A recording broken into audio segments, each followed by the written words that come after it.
administrative assistant secretary. At first, she usually ate lunch with her buddies from the marketing department. One day, Janet came over and asked if she could sit with Amy. Amy was surprised by how much they had in common, and soon they were enjoying lunch together every time Janet was in the office. Sometimes they ate in the dining room, and other times they went out. The two young women chatted about the usual topics for people in their 20s. Most of their conversations revolved around clothes, friends, their husbands, and their past experiences. One day, Janet nudged Amy and playfully whispered about a guy they both noticed. Amy blushed but then laughed, responding, "Yeah, he's quite the catch." After that day, they felt more comfortable with each other and shared stories about their college days and life before marriage. Amy discovered that Janet was quite adventurous, while Janet found out that Amy had a fun-loving side. About 2 months later, Janet came into the lunchroom with exciting news. Clara, Mr. Harriman's administrative assistant, had taken a job elsewhere, and Mr. Harriman had offered Janet her position. She beamed at Amy as she shared the news. "Isn't that fantastic?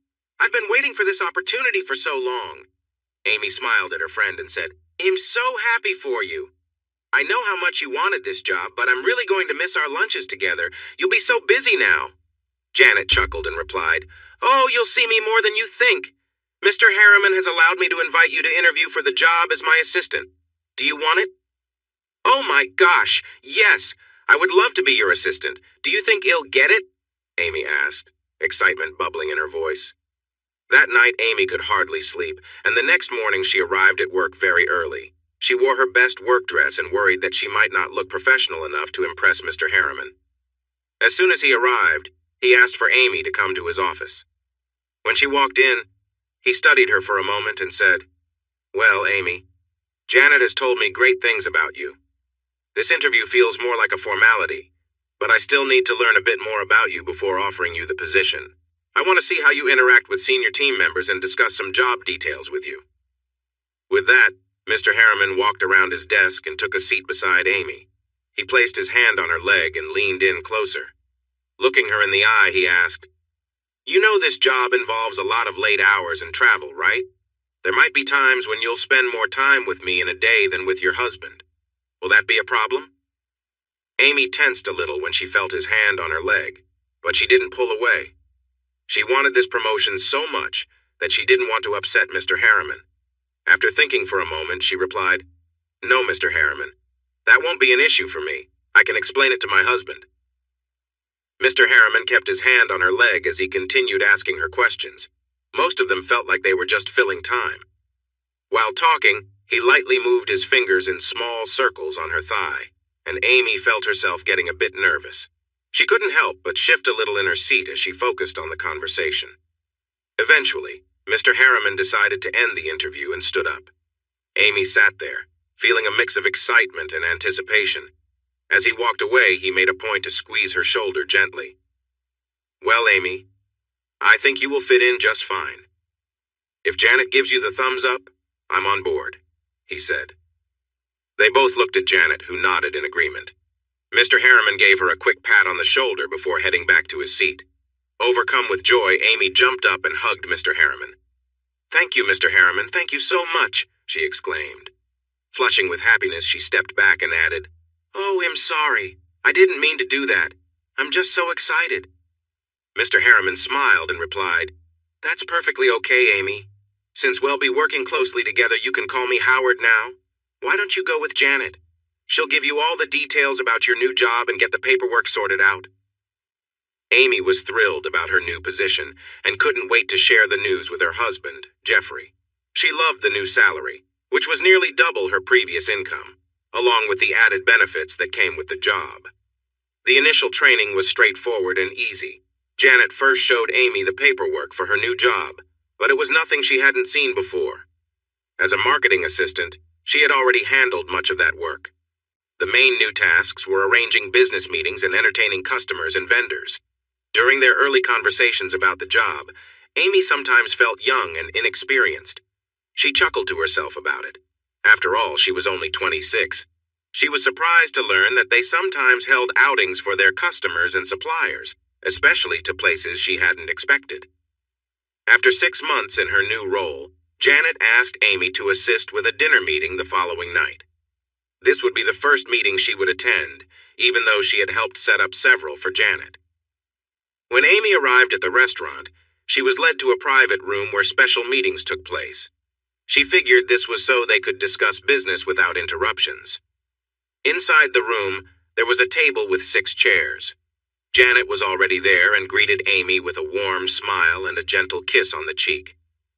"There's a bar in the corner. Help yourself, then come sit with me for a moment, Amy. I want to go over the protocol before Howard and our guests arrive." Amy poured herself a glass of wine and sat beside Janet. She was taken aback by how stylish Janet looked in her fancy dress. It was elegant yet simple. After sitting down, Amy felt a bit startled but quickly got comfortable. Once they were settled, Janet smiled and asked, "So, Amy, how do you feel about the office part of your new role? Are you enjoying it? Are you ready to learn the more important social aspects of the job?" Amy replied, "Oh yes, I really enjoy working with you and Howard. It feels good to meet all the influential people. I feel like I'm making a real difference for the company. I've always dreamed of being in a high-powered environment, but I'm not quite sure what you mean by the social aspect." Janet explained, "Well, Amy, part of our job is to organize evening events for some of our most valued customers and suppliers. Also, from time to time, we travel with Howard for conferences and presentations. One of the most important parts of our job is to organize these meetings and be a friendly face during them. Most of the time, we provide our own entertainment instead of hiring outside help, because we like to enjoy ourselves while working. We do everything we can to make sure everyone is happy, no matter what it takes. Do you understand?" Amy was a bit unsure when she answered, Well, I'm not entirely clear on things. I understand I need to set up the meetings, arrange the entertainment, food, and places to stay. I'm just a little confused about the social side of the job." Janet laughed lightly as she replied, "Don't worry about that. You're a young, lively, and clever woman.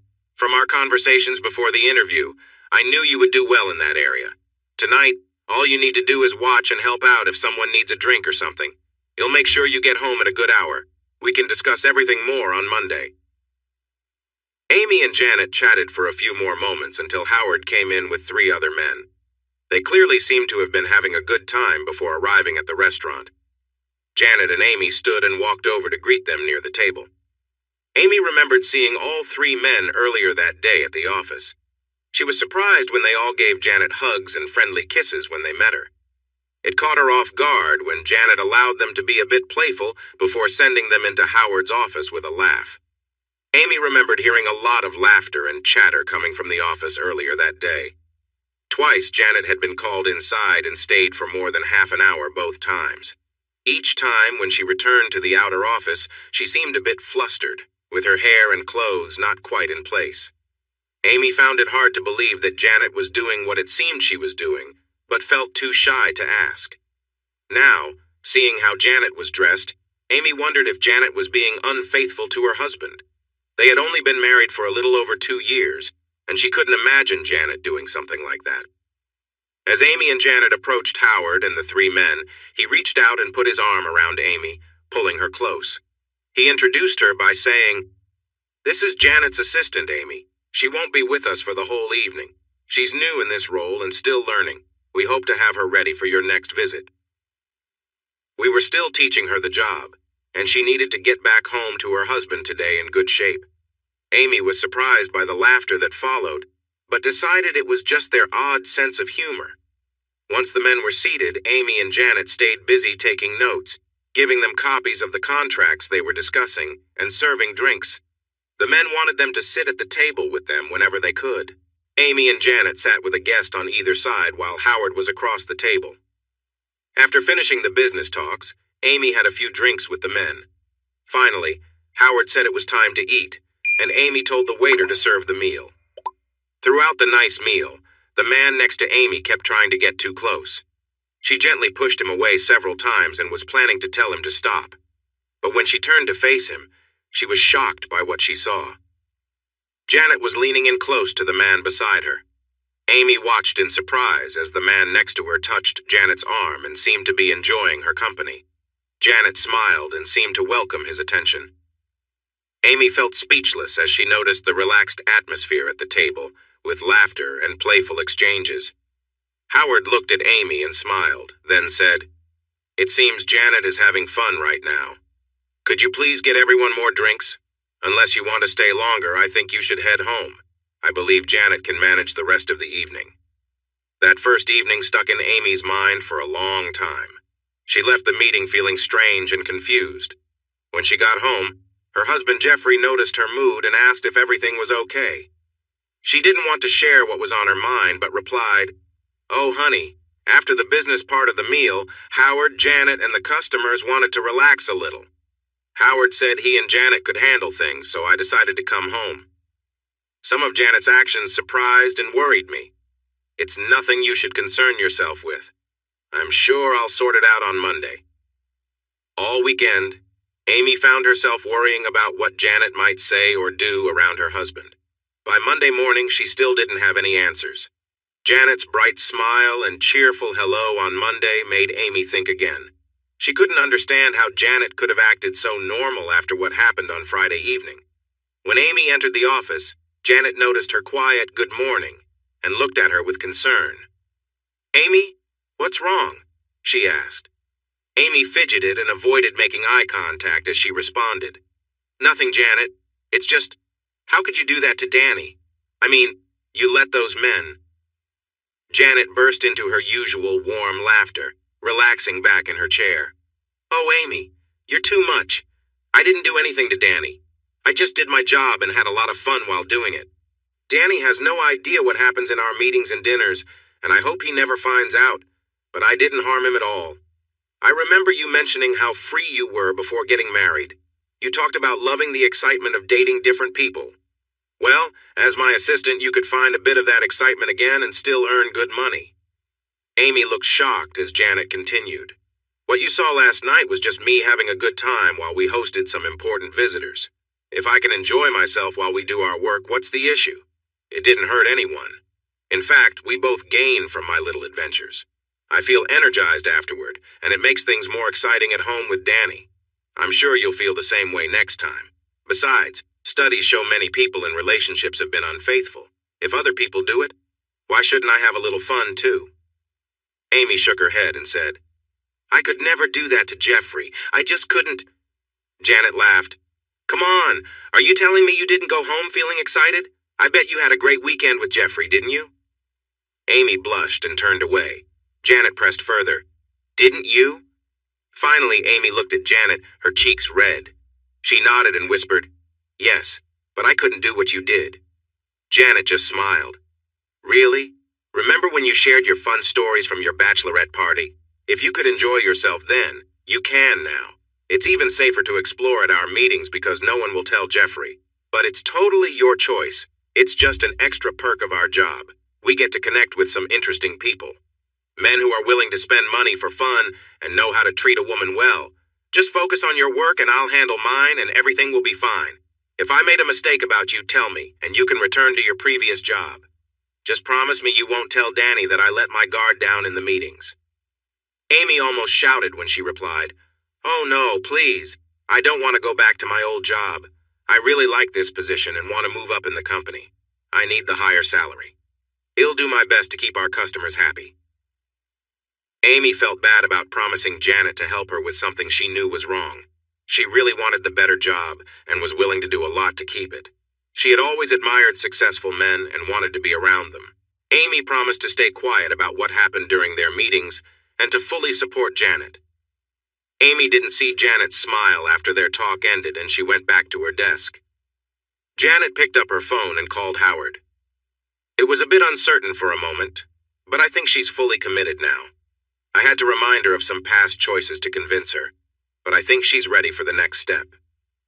Later, after the morning break, Howard entered the office and stopped at Janet's desk. Janet and Amy looked up when he said, "You both did great on Friday night. Amy, all three of the men thought you were fantastic and knew your stuff.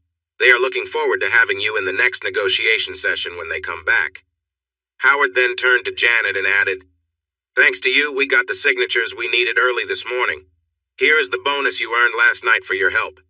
I'm sorry it's only $10,000 this time, but the contract was only for a year with options to renew.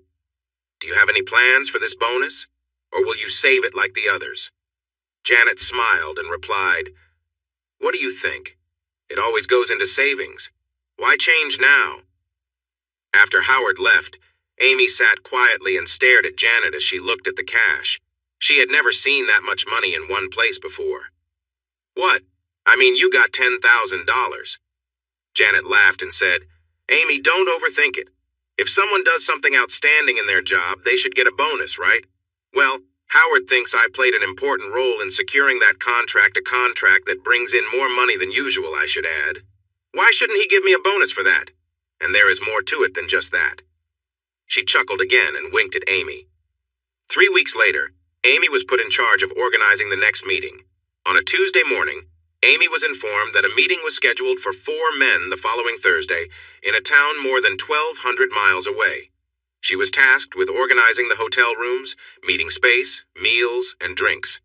That Tuesday evening, before their flight on Wednesday, her friend Janet suggested that Amy bring something less formal than business attire to wear at the meeting.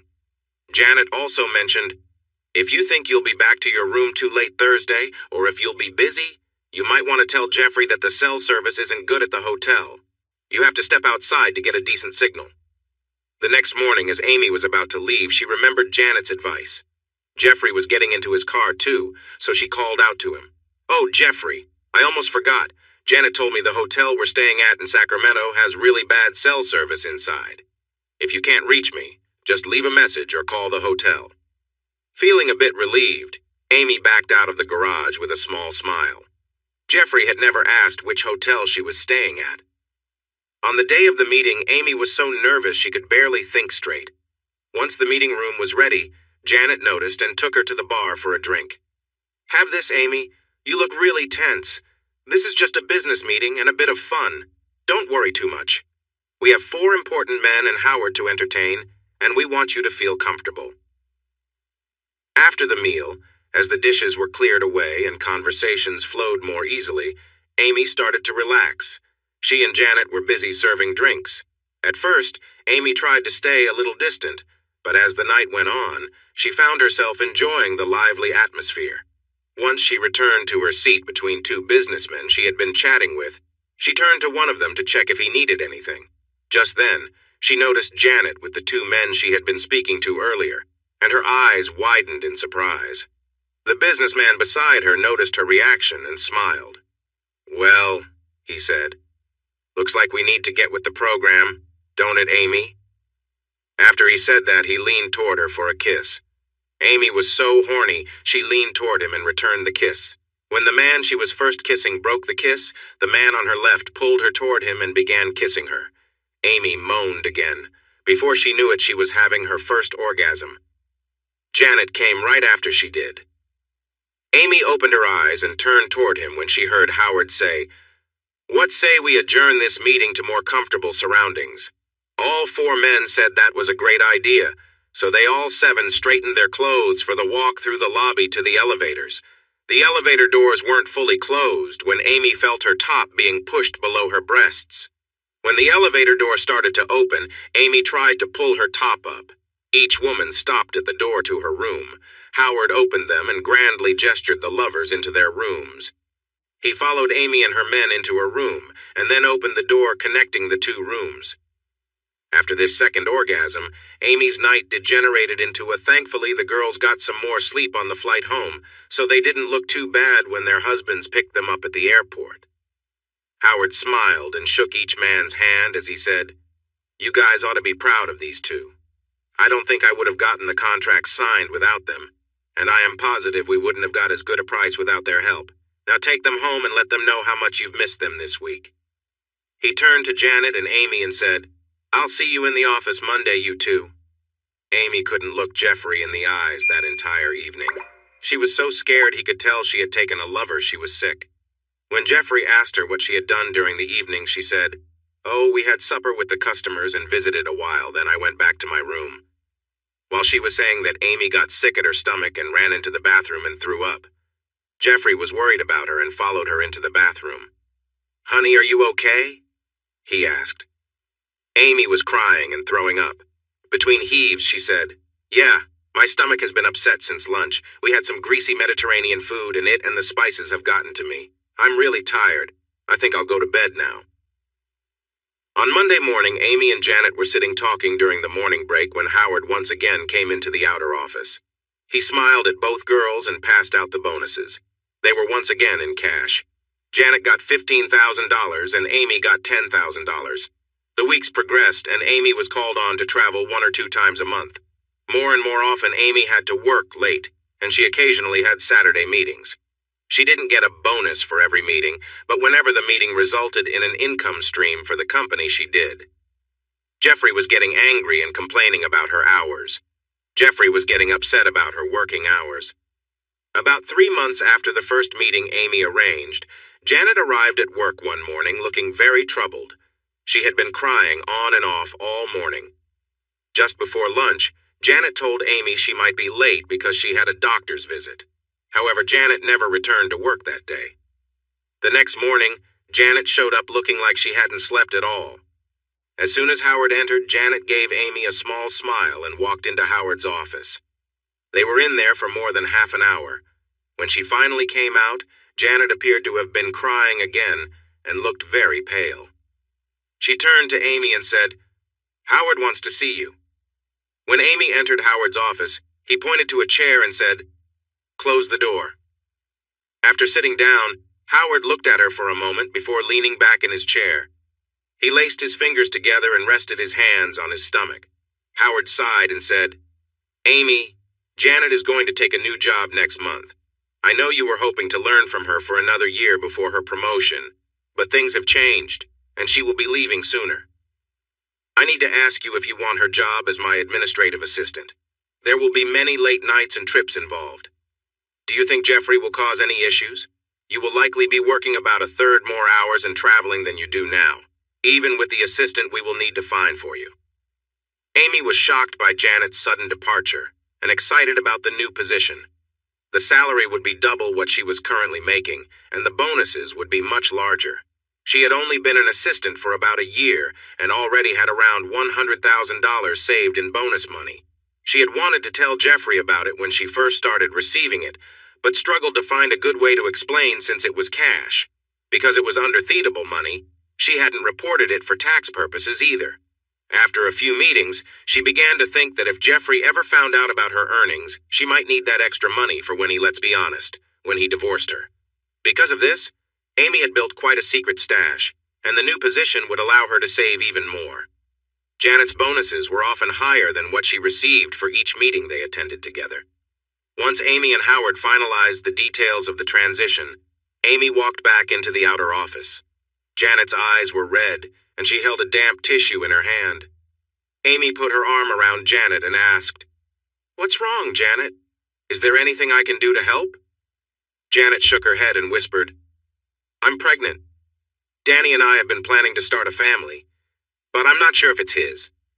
"Oh, Amy, I think I conceived during that first meeting you set up. I forgot to take my pill until it was too late. I didn't remember until the next morning, and I couldn't get the morning after pill. I tried to tell myself everything would be okay, but now I wasn't so sure. The timing doesn't fit for this to be Danny's child. I feel lost about what to do. If I choose to end the pregnancy, I worry Danny will find out. But if I don't, he might notice the baby isn't his. What will I do?" That night, Amy went home early. She was excited to tell Jeffrey about her promotion. But when she did, he didn't seem happy at all. He asked, "Is there any way you can back out? I hate that you're gone so much, and I don't want you to be gone even more. Why don't you just quit or switch jobs?" Amy was upset and raised her voice. "It's fine for you to have late meetings and work over 50 hours a week, but I can't? My job matters to me just as much as yours does to you. I'm meeting important people who can help us move forward in life. Plus, he'll be earning the same as you now, and I have responsibilities too. Just because I'm working late and traveling doesn't mean I care any less. If you can't be happy for me, just deal with it. If all goes well, in a couple of years, he'll have a job that requires much less travel and late nights. Then we can enjoy our life together again." The following weeks were tense, but Jeffrey eventually began to accept Amy's job and hours. What still bothered him was their relationship. Amy sometimes got home late 1 or 2 nights a week, but he adjusted. However, the weekend meetings were harder for him to understand. Once a month, Amy would have to stay overnight for a meeting or leave early Sunday to get to one. He couldn't understand why it had to be that way, and he didn't feel satisfied with her answers. After 6 months in her job, Amy came home looking upset. Her eyes were swollen from crying, and she had a wet handkerchief in her hand. Jeffrey immediately went to her and asked, "Amy, what's wrong?" She wrapped her arms around him tightly and said, "I had a drink after work with Janet, and she told me Danny is divorcing her. You know, she got pregnant and found a less demanding job when I got my promotion. They had the baby, but it was a shock to Danny. When he saw the baby, he yelled at Janet and walked out. She hasn't seen him since. He didn't help her home, and when she returned, the locks were changed. Now she's been served with divorce papers, and he won't talk to her." Jeffrey looked at Amy and asked, "How did she get pregnant? I mean, what happened? Was she unfaithful?" "The few times I met her and went out with her and Danny, I thought she was very in love with Danny. I can't believe she even found time to be unfaithful if she was as busy as you are." Jeff's eyes widened, and he suddenly shouted, "Those work trips and late nights! She was being unfaithful to Danny, wasn't she? Why did you stay with her? Jeff stopped speaking and looked at Amy in disbelief. Amy felt her face turn pale, then red as she looked into her husband's eyes. What she saw there frightened her. Her stomach tightened and her knees started to wobble. Tears began to fall as Jeff asked, "Have you been unfaithful at those meetings?" Amy pleaded, "No. Many have shown interest, but no, I never." Jeff interrupted her, saying, "You better not have been. I've been worried for months that something was wrong with this. Now I think I understand. If I ever find out you were unfaithful to me, it's over. You'll be out the door just like the agreement says." He turned away and walked into the living room while Amy watched him leave, crying. The next morning, a Thursday, Amy opened the door to the garage and called to Jeff. "I'll be late again tonight, honey. We have another late presentation on the Stover proposal." After telling her husband, she hurried out, hoping to get in her car before he replied or caught up with her. Amy sighed as she shut the door without hearing any comment from Jeff. As she drove to work, Amy wished she could reduce her late nights and weekends before Jeff became too upset and did something rash. She loved Jeff deeply, or at least she thought she still did. Her new job took up a lot of her time and energy, leaving her little time to spend with him. The demands of her work also meant she had less opportunity to give him the attention he needed. In fact, being in her new role had made her feel quite content in that area, and the extra money was a nice bonus. She thought that if she played her cards right, one of the important men she worked with could help both her and Jeff find better jobs. Amy knew she only had about another year, maybe a little more, in her role before her boss would look for another assistant. Janet, the woman she replaced, had made it clear that clients often tired of the same person, and she needed to work hard for as long as she could. Normally, Howard kept an assistant for about 2 years. If she did well in her job as Howard's assistant, she could find another good position within the company, or he would help her find a similar or even better job elsewhere. After she left her job as his administrative assistant, if she stayed with the company, she'd only be asked a few times a year to help the new assistant with projects. Occasionally, a salesman or customer might want to see her. Janet had mentioned that over the years, this happened less and less. Staff changed, and people didn't know the past assistants, or they preferred the new, younger ones. Amy thought about her job and the money she and Jeffrey were making. She wished he would find a better job. If she could just convince one of her contacts to offer him a good position, things might improve. If he earned more, she might not have taken the job as Janet's secretary, or at least she wouldn't have kept it after finding out about the social side of the role. She was worried Jeff would discover what she was doing, but she wanted to make more money and live a comfortable life so much that she was willing to take the risk. Amy chuckled to herself and admitted that much of the time, being around the executives and salesmen was exciting. She got a thrill from her secret life and sometimes met some interesting people. She also hoped to use her connections to find better-paying jobs for both herself and Jeffrey. She sighed. Jeffrey was a business analyst with an MBA from a top school. Yet he was only earning $64,000 a year working for a small company in his hometown. Sometimes she puzzled over what a feed and farm supply store needed with business analysis. She had tried many times to persuade him to look for a better job, but he always said no. When Amy got home, she found a note from Jeff. He wrote that he needed to go to Steelville to consult with the management of the feed and farm supply store. He figured that since it was the middle of the week, she wouldn't take off from her job, so he just left. His note continued, "Since I'll be home for the meeting, I think I'll visit my parents for a few days. I should be back early next week. If you need me, just call my cell or Mom and Dad. He'll probably stay with them or at the resort." Amy felt her jaw tighten in frustration. She couldn't understand why he liked that small town. It only had about 1,000 people, and the nearest town with a larger population was 25 miles away. That was why she had wanted to work in Springville, where there was more to do, even though they didn't go out often.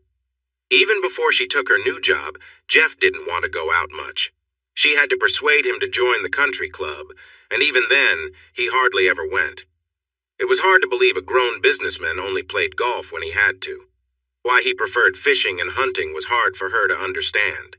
She wished they could have lived in a bigger town, but Jeff only wanted to stay 70 miles from his home.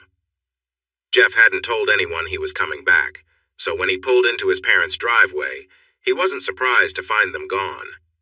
He guessed they were either out for dinner or visiting relatives. Since it was nearby, he decided to stop by his grandfather Fielding's house first and struck gold. The whole family was outside on the patio having a gathering. As he walked around the corner, his sister spotted him first and shouted, "Jeff, what brought you back from the city?" She ran to him and wrapped him in a big hug. The rest of the family quickly followed, all happy to see him. After catching up, Jeff asked what the gathering was for. When he learned it was to celebrate his sister's baby's second birthday, he felt embarrassed for forgetting. Jeff eased into a chair with a sigh and gratefully accepted a glass of Glenlivet from his grandfather. He held out his glass for a refill as he felt himself relax. Amid the sounds of children laughing and playing, he could also hear the gentle flow of a nearby stream making its way to the swimming hole. Now and then, Jeffrey noticed his grandmother Anne watching him. Once, he saw her whispering to his mother, father, and grandfather Jim. As the gathering began to wind down, everyone left except for Jeffrey, his grandparents, and his parents. They all pulled up chairs and faced him. His grandmother spoke for them when she said, "All right, son, spill it. You show up in the middle of the week without your wife, and you look like something's bothering you. Now what's going on in Springville?" Jeff sat in surprise, realizing he was that easy to read. He opened his mouth but then closed it again. After taking a deep breath, he finally said, "I'm not sure if there's a problem, but sometimes I feel like Amy." "Just say it. What about Amy?" his grandmother urged. "Is she unhappy? Is she leaving? I can see something's not right. I've seen that look before." The other adults exchanged glances, and his grandmother turned a bit red. He remembered that she and grandfather Jim had divorced a little over 4 years ago, and then remarried after losing their second spouses in an accident. He wondered if her previous marriage troubles were similar. Jeff sighed and shook his head. "I just don't know," he said. "I can't find proof, but I can't shake my doubts. She worked for the administrative assistant at Harriman for a few months. She had to dress up more, but sometimes her style seemed more about impressing someone than doing her job. She had to stay late at work several nights a month and also had to go on overnight trips a few times. After those nights, she would avoid being close to me. She did everything she could to steer clear of me, even when it meant starting arguments. You know, when the admin assistant took another job, she got to be in charge of her new team. She's away from home at least one night a week, coming back late, and once or twice a month she needs to be gone for a few days with Mr. Harriman. Most of these trips start or finish on weekends. Amy won't talk about her job and refuses to quit. She keeps saying she just needs to stick it out for a year or two, then she can apply for a less busy job and will probably get it. She acts like there won't be much competition. I've looked into it, and nearly all Mr. Harriman's admin assistants stay for 2 years after being in the assistant role for about 1 to 2 years. All his assistants are young, mostly in their 20s, and married. It seems he prefers married assistants. I didn't find any who were single applying for the job. I'm sure some would have been a good fit, maybe even better than a married woman since they might travel more freely. Some admin assistants don't last long in the job because many leave after their 6-month trial period. Those who make it past that time usually become Mr. Harriman's admin assistant. All the admin assistants either got jobs that paid the same or more if they stayed with the company or found similar paying jobs elsewhere. Additionally, I discovered that 3 of the assistants' marriages ended in divorce because they faced issues during business meetings and trips. Amy only worked as an admin assistant secretary for about a year because her boss had to leave for personal reasons. About 6 months later, her former boss had a child and her husband filed for divorce. The child's father was different from her husband. Considering how many meetings and trips they had, it seemed like her boss might have gotten pregnant while working. Based on Amy's schedule, she probably had only about 3 nights at home each week with her husband, and if she was like Amy, she likely felt exhausted those nights. When Amy shared about her old boss, I regretfully spoke without thinking. I let my feelings of frustration with Amy and her hectic schedule slip out. I asked, "What happened?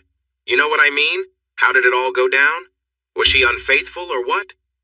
The few times I met her and went out with her and Danny, I thought she was really in love with him. Then when I looked at Amy's face, a thought crossed my mind and I said it out loud. Those business trips and late nights. She was seeing someone else, wasn't she? You were with her a lot. Why did you let that happen? I remember the surprise I felt as the realization hit me. Amy turned pale, then flushed red as she looked at me. She seemed scared and started to cry when I said that. I asked her, "Have you been seeing someone else at those meetings?" She insisted she hadn't, but admitted that others had shown interest in her. I told her, "You better not be cheating. I've been worried for months about something being wrong. If I find out you've been unfaithful, it's over.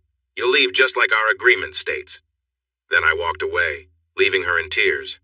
Earlier this morning, Amy yelled from down the hall that she had another meeting to work on an account. I understand it's her job, but I don't see why Howard needs 2 women there at every meeting unless something else is going on. I came home partly to see if you would allow an investigation into Howard and Amy. Of course, I wanted to see you all too. I'll cover the investigation costs, but I need your permission to change Homer's work. The older Fieldings leaned back in their chairs after Jeff finished. Finally, his father Paul said, "Son, something seems off about all this, but I can't figure out what it is. From what you've told us about Amy before, this isn't out of character for her. We were concerned when she didn't want to move to a smaller city than Springville. But that was your choice, so we stayed quiet." Paul turned to his father and said, "Dad, I think we should support Jeff on this. Let's get Homer and Jeff together tomorrow and see what they can find out." Paul then asked, "It's getting late. Jen, are you ready to go home?" He looked at Jeff and asked, "Are you coming to our house or staying here?" Jeff sat for a minute and said, "If there's a cabin open, I think I want to go to the lodge. I might do some fishing while I sort through this. Call me on my cell when you have the meeting set up with Homer, please." Jim went inside and got the key for the resort office.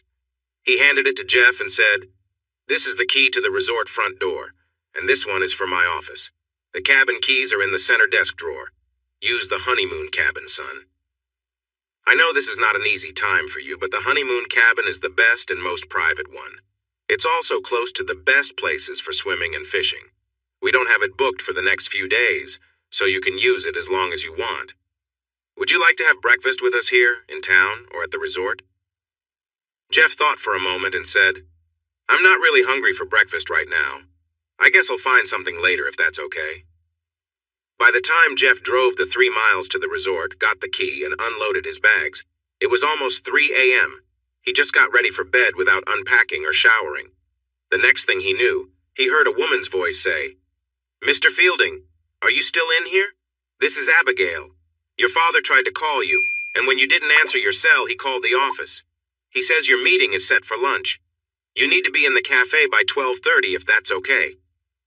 Hearing footsteps approaching his room, Jeff quickly grabbed a sheet to cover himself. He looked up to see a lovely woman walk through the door. He noticed her blush and thought she must have seen him before he got fully covered. He said, "I'm sorry, Abigail. I wasn't expecting anyone, and, well, you caught me off guard."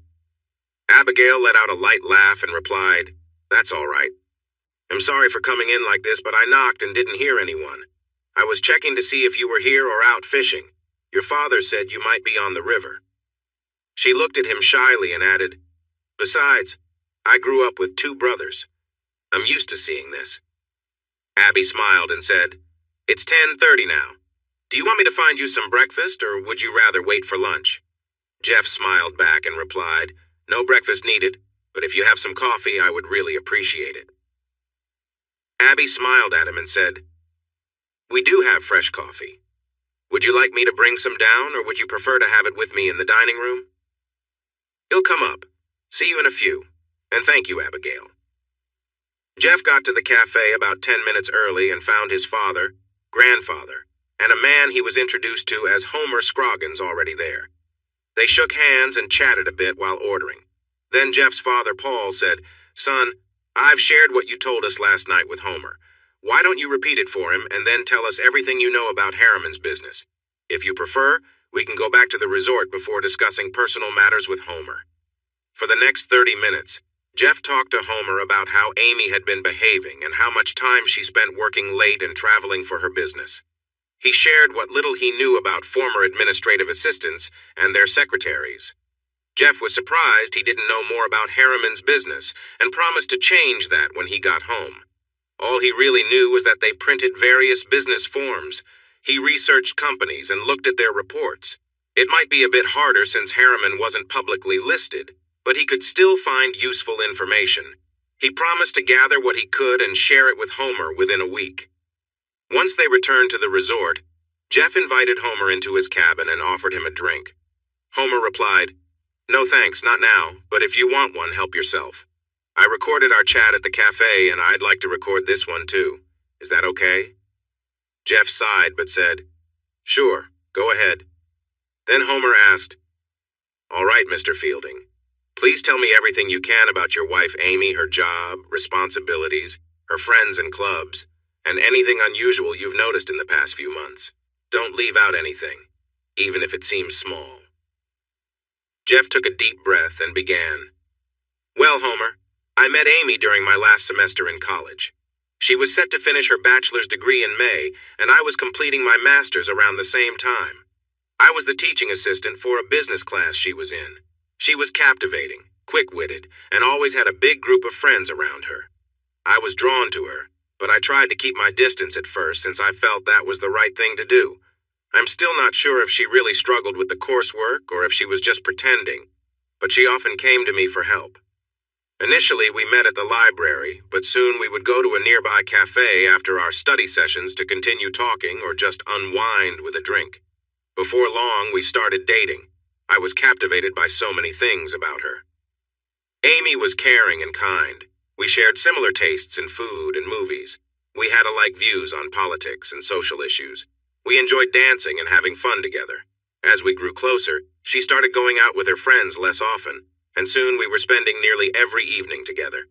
By Valentine's Day, I was deeply in love with her, and after a special dinner, I asked her to marry me. She said yes, and we set the date for June 13th, right after graduation. Everything went well. Her family liked me, and I liked them too. The only concern seemed to be my family. For some reason, they were not as taken with Amy as I was. They all told me she was clever, charming, and smart, but my grandmother especially warned me to be careful with her. She didn't think she was the best match for me. When I told everyone I was going to marry her, they put aside their concerns and helped us out. I wasn't sure if I didn't tell Amy about my plans after graduation, or if she just ignored me. But when I finally told her I planned to work for the family business and move back, she got upset. She said she didn't want to stay in this small town and that I should reconsider my career choices. Amy had worked hard to get out of the town where she grew up, and she didn't want to get stuck in another one. This led to our first serious argument and nearly broke us apart. Eventually, I suggested a compromise. I would work for the firm, but we could live in Springville. She wasn't thrilled because Springville felt too small to her, but she seemed to accept it. After we settled in Springville and she found her first job, the old, cheerful Amy came back. We had a great time together. She would sometimes go out with friends, but usually wanted me to take her to dances and social events almost every weekend. She insisted we join the country club to meet the right people and build connections. As a year passed, she began to hint that we needed to earn more and find better jobs.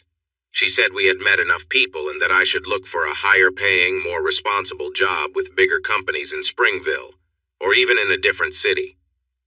I have been living off the salary from our business along with what Amy made. We are saving money, but she wanted more. Amy has always dreamed of living a luxurious life, going to fancy resorts, and enjoying world travel.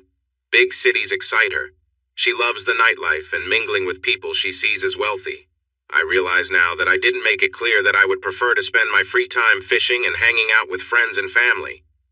Sometimes, I worry that her desire for excitement is leading her in a different direction.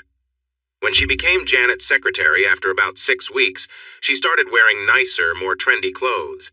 6 months later, her whole wardrobe had changed. While the outfits were still suitable for work, they pushed the boundaries of what was considered appropriate.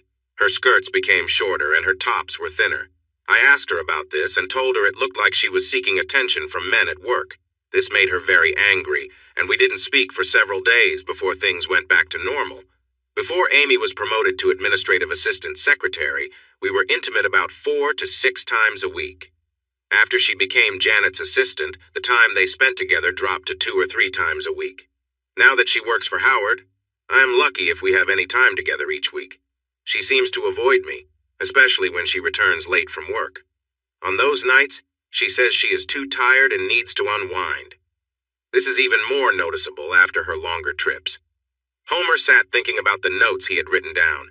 He asked some questions to clarify certain things. Finally, he said, "Okay, Jeff, with the addresses and signed papers you gave me at the cafe, I think I can get started. If I need anything else, I have your number." Jeff tried to relax, but all he could think about was Amy and their struggles. On Sunday afternoon, he decided to go back home. Before leaving Steelville, Jeff called Amy to tell her he was on his way back. His family didn't want him to leave so soon, but they understood. The closer he got to home, the more anxious he felt. When he pulled into his driveway, he noticed a strange car parked in front of the garage near Amy's side. Jeff opened the door and drove into the garage. He walked into the house with his luggage and saw Amy's boss, Howard, sitting in the living room. Amy was not in sight. When Howard saw Jeff, he stood up and said, "Jeffy, we need to talk. Just leave your luggage there and come in here for a few minutes. We need to clear some things up before I let Amy fill you in." Jeff felt a surge of anger. Not only did this man call him Jeffy, but he was also trying to boss him around in his own home. He stepped into the living room and faced Howard. "I don't appreciate being called Jeffy, Howie, and I especially don't want to be ordered around in my own house. I suggest you leave before I decide to show you the door." Howard laughed and settled back down. He replied, "You can try to throw me out, but I doubt you're strong enough. If you don't change your attitude, you'll find it very difficult. Now sit down and let me finish telling you how things will be from now on. Your attitude has upset Amy, and because of that, she made a mistake on a very important contract for me this past Friday. I lost a deal worth several $100,000 because she couldn't focus on the negotiations. I had 3 unhappy visitors this weekend, and it's your fault. I'm telling you to back off Amy and let her do her job. She is one of the best assistants I've ever had, and her skills in negotiations are unmatched. Your complaints and demands are messing up her ability to concentrate, and I won't allow that to continue. You have a minor role for a small company and think you are in charge here. Well, let me tell you something. I'm in a powerful position, and I won't let you disrupt my work. When Amy comes in, you need to listen to her and be supportive, or you will regret it." After that, Howard stood up and looked at Jeffrey with a sneer before he walked out the front door. Jeffrey was still in disbelief when he heard the bedroom door open. He saw Amy quietly enter the room and take a chair across from him. "I'm sorry Howard was so tough on you. I tried to convince him to back off, but he was really upset when he found out why I was bothered last Friday. The last straw was when I was too upset to help with the talks that evening. I asked him to let me talk to you, but he refused." "You know he has a point," Amy continued. "You have a great degree from a top school. You don't need to be working at a small place. Just support me for a year or 2 until I can find a better job. Then we can move to a bigger city where we can earn more money. I'm making connections that can help you get a strong job in a good company." Howard said if you keep pushing, he will ruin you, and he can do it. 4 years ago, A couple of his assistants' husbands did the same thing you're doing. He talked to them like this, but they wouldn't back down. They ended up losing their wives and causing them a lot of stress. He had to find replacements for both his assistant and her secretary at the same time. Their husbands lost everything. They couldn't get reference letters and ended up in low-paying jobs. Oh, Jeff, I don't want that for us. Please just help me with my work. I promise to pay more attention to you. Jeff leaned back in his chair and looked at Amy. I can't believe you just said that. All I ask of you is what we promised each other when we got married. You remember through good times and bad, in wealth and poverty, in sickness and health, to love and cherish each other forever. I meant it. I realize some travel and late hours can happen, but this isn't acceptable. If you haven't already ended our marriage and if you want it to last, we need to make some changes. After saying this, Jeff stood up and took his bags into the bedroom to unpack. He could hear Amy crying while he worked. For the next 3 weeks, things went on the same way. Amy worked late, and when she came home, she kept her distance from Jeff. He would get a quick kiss on the lips or a peck on the cheek, and then she would hurry off for a bath. She went on a long business trip with Howard and her secretary. Jeff was very upset with Amy, and when she tried to be close to him twice, he turned her down. On Friday of the 3rd week, Homer called Jeff at work. Jeffrey, I'm afraid you were right. This is possibly the worst case of dishonesty from a wife I've seen in years. Can you come home this weekend? I need to give you the report and explain everything. Jeffrey sighed and replied, I knew it. Sure, Homer.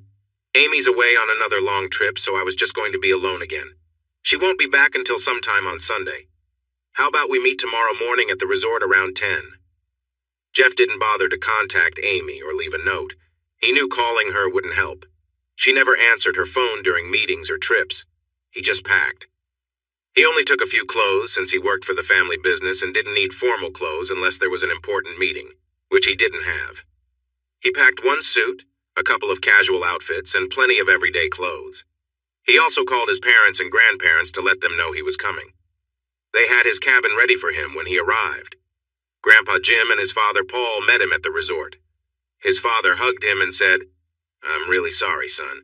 Homer wouldn't share details since it's your private matter, but he said it's really serious. Jim looked at Jeffrey and gave him a big hug, whispering, I know what you're facing. I went through something similar years ago. You'll be here after Howard leaves, or if you want, I can sit in with you. Jeff considered this for a moment. He said, I guess this is the end of my marriage. If Howard has what I think he does, I don't care if Amy is embarrassed.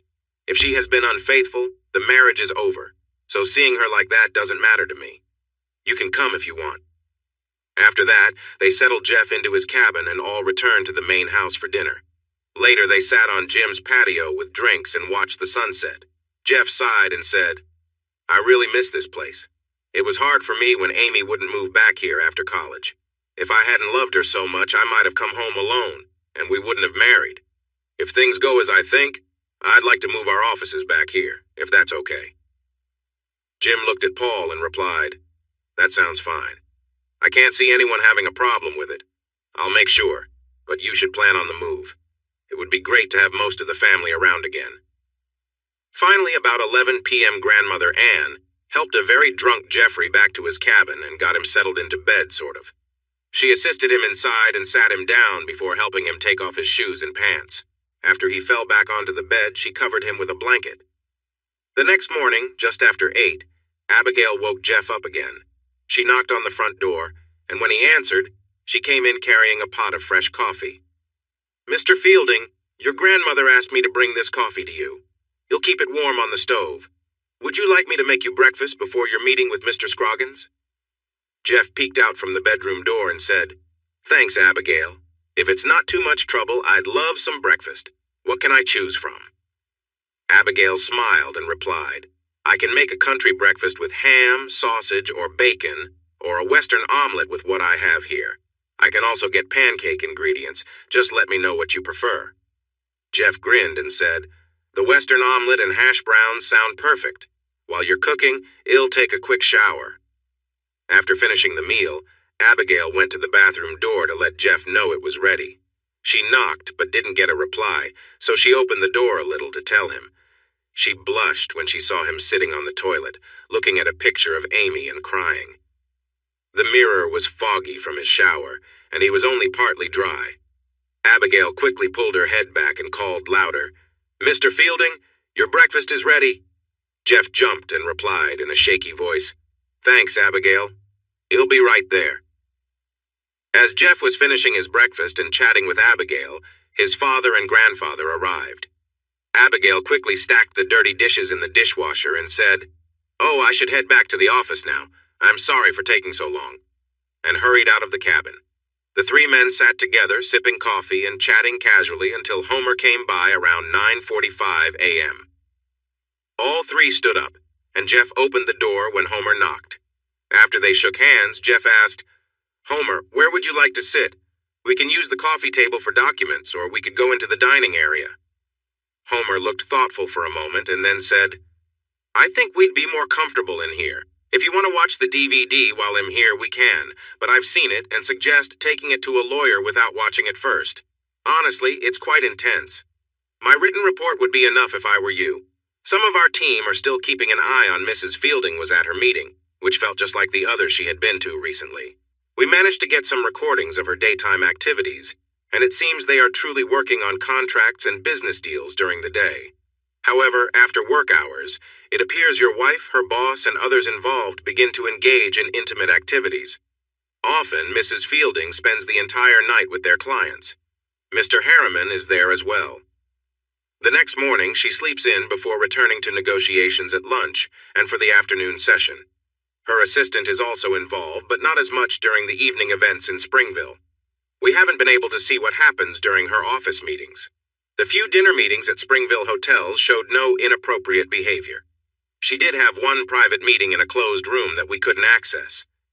I don't know what happened there, but our operative near the room reported some unusual sounds. He did see her enter a room with two gentlemen and stay for about an hour. She looked composed when she left, but as you know, that proves nothing. After gathering the details and documents from Homer, Jeff thanked him and walked him to the door. When he returned to the living area, he found his father and grandfather looking over the report. At times, one of them would express frustration. Finally, Jim tossed the report onto the table with a sigh. He picked up the DVD packet, studied it, and then handed it to Jeff, saying, "Son, I viewed the images of your grandmother and read all the reports. It's hard to take in. What do you want to do with this?" Holding the DVD packet, Jeff muttered as he moved to the player. While inserting the first DVD, he said, "I don't think I can handle much more, but I need to see it for myself. I understand if you don't want to watch, but I have to see at least the start." Jeff pressed play as his father and grandfather left the cabin. The DVD began with Amy, Mr. Harriman, and a few other men entering a hotel room. Amy was laughing and playfully batting at their hands. Her blouse was already open, and she seemed to be enjoying their attention. The camera focused in, and there was a mark on her shoulder. The date on the DVD showed this was filmed the week after the surveillance was approved. Once the door closed, Amy turned and embraced an older man, and they shared a long kiss. For about 5 minutes, Amy stood in the center of a circle of men, kissing and letting them fondle her. Howard had not undressed. He said, "My room is just through that door," and pointed to the connecting door. "If you need anything, just let me know. I'll see you at the meeting tomorrow morning at 10 a.m. Howard walked through the connecting door and pulled it partly closed. The men pushed Amy back to the bed, and she fell backwards on it. The older man was definitely in charge. The other three deferred to him and didn't approach Amy until he had chosen his position. Jeff was trembling while he watched Amy get ganged. After Amy relaxed, the silver-headed man pulled his head back and grinned. He said, "Damn, Amy. Doesn't that husband of yours take care of you at all? I think you're hotter than you were last month when we were in Springville." Jeff observed as Amy spent time with the men, and it became clear that they had developed a close and intense connection, sharing quiet moments and lingering conversations throughout the evening. Their actions spoke of trust and camaraderie as they leaned on each other in comfort and familiarity. After some time, Amy was left alone, visibly tired from the night. She took a moment to collect herself, then went to the adjoining room to find Howard, who was waiting quietly. They shared a few words before she moved to rest. Amy didn't say a word. She simply moved closer to Jeff, shared a quiet moment with him, and then returned to her room, where she lay down and quickly drifted off to sleep. Jeff sat in silence for a while before he stood, put the DVD back in its envelope, and filed it away with several others. He poured himself a glass of whiskey, then walked out to the porch of the cabin. There, he was surprised to find his grandfather sitting and waiting for him. Jeff felt a bit embarrassed, noticing the unshed tears glistening on his cheeks. Jim rose, put a comforting arm around his grandson, and spoke gently. "Son, I know what you're going through. I went through something similar a long time ago, and trying to forget it with a drink didn't work. So, go ahead. Have a drink if you need it, but then talk it out and let it go. Do what you have to do, and then move forward." Looking at his grandfather, Jeff said, "I need a good divorce attorney. I might also need someone for legal advice. I'm not going to let this go unpunished. This man came into my life and turned everything upside down. He's going to be held responsible." Jim listened thoughtfully, then asked, "Do you know any of these men involved?" Jeff shook his head and replied, "I only know Amy's boss. I have some first names, but I haven't watched any more of the recordings. From what I can tell, it seems like she only got involved with clients. None of these people seem connected to us or the business, as far as I can tell." Jim nodded and said, "All right, son. Let me handle this. I might be able to deal with him in a way that doesn't even involve direct confrontation. You focus on the divorce, and he'll start looking into her boss and his friends." Jim then took out his phone and made a call. "Homer, it's Jim Fielding again. I've got another job for you. Look up the information you gathered for Jeff and find out the names of those other men. When you do, gather all the details you can: addresses, workplaces, anything. We want to make sure they understand that there are consequences." After a moment's pause, Jim made another call. "Steve," he said, "this is Jim Fielding. I know it's the weekend, but you spend all of Saturday just resting. How about coming out to the resort to chat with my grandson and me? He really needs a good lawyer for his divorce, and I know you do great work. Oh, and bring her along, too. He'll have Ann make sure you both have plenty to eat and drink. We're in the honeymoon cabin. See you in about an hour." After the 2 phone calls, Jim turned to Jeff and said, "Let's sit on the back deck where we can watch the river while we wait for Steve. He's semi-retired now, but he did a great job for me. Once we're done dealing with those people, they'll regret messing with our family." Jim and Jeff were still on the deck when they heard a car pull up. Before they could move, a distinguished older man walked around the cabin and spotted them.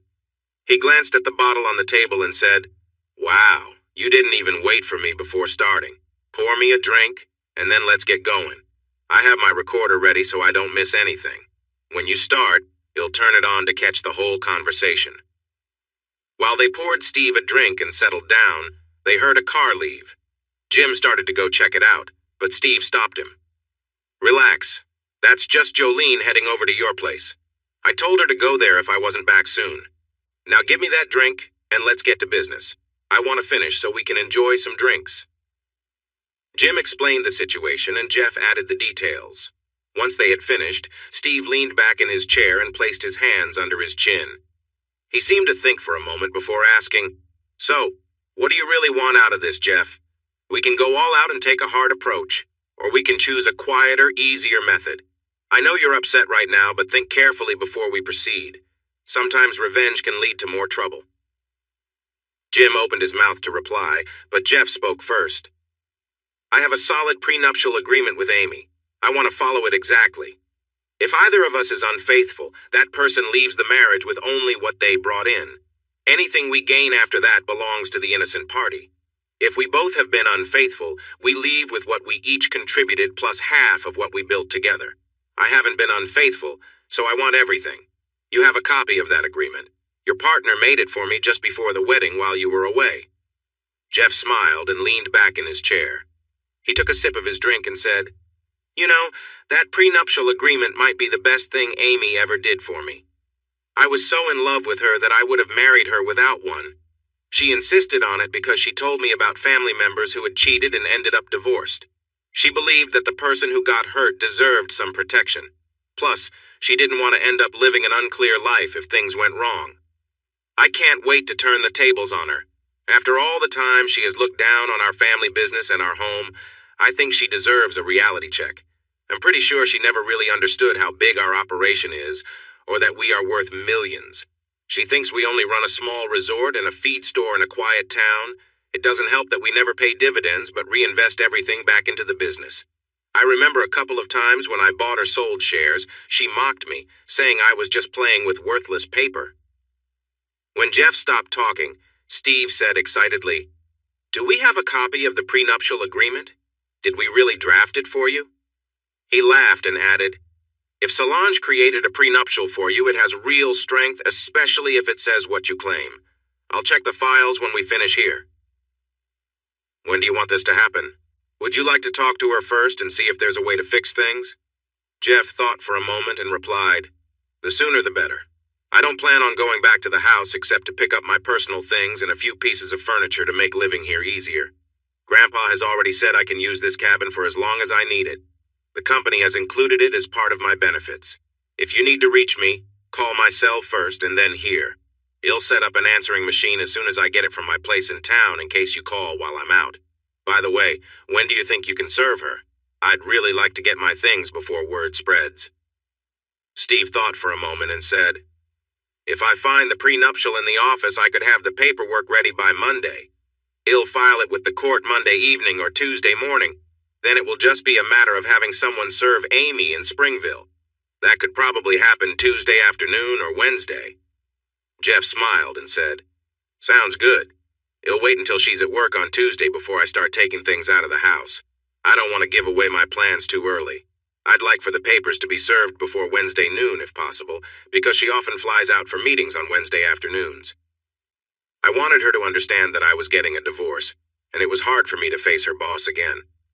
The last time I saw him, he made threats when I found him in my house. I didn't want to get into a fight and risk going to jail. Steve looked surprised and raised his voice. "What? You didn't tell me he threatened you when you mentioned he spoke to you about Amy. What did he say?" Jeff replied, "I don't remember everything. He basically said he would ruin me and force me out of town if I didn't leave Amy alone. He claimed he had powerful friends to help him. He also hinted that he could be violent if he wanted to. I don't recall the details clearly now."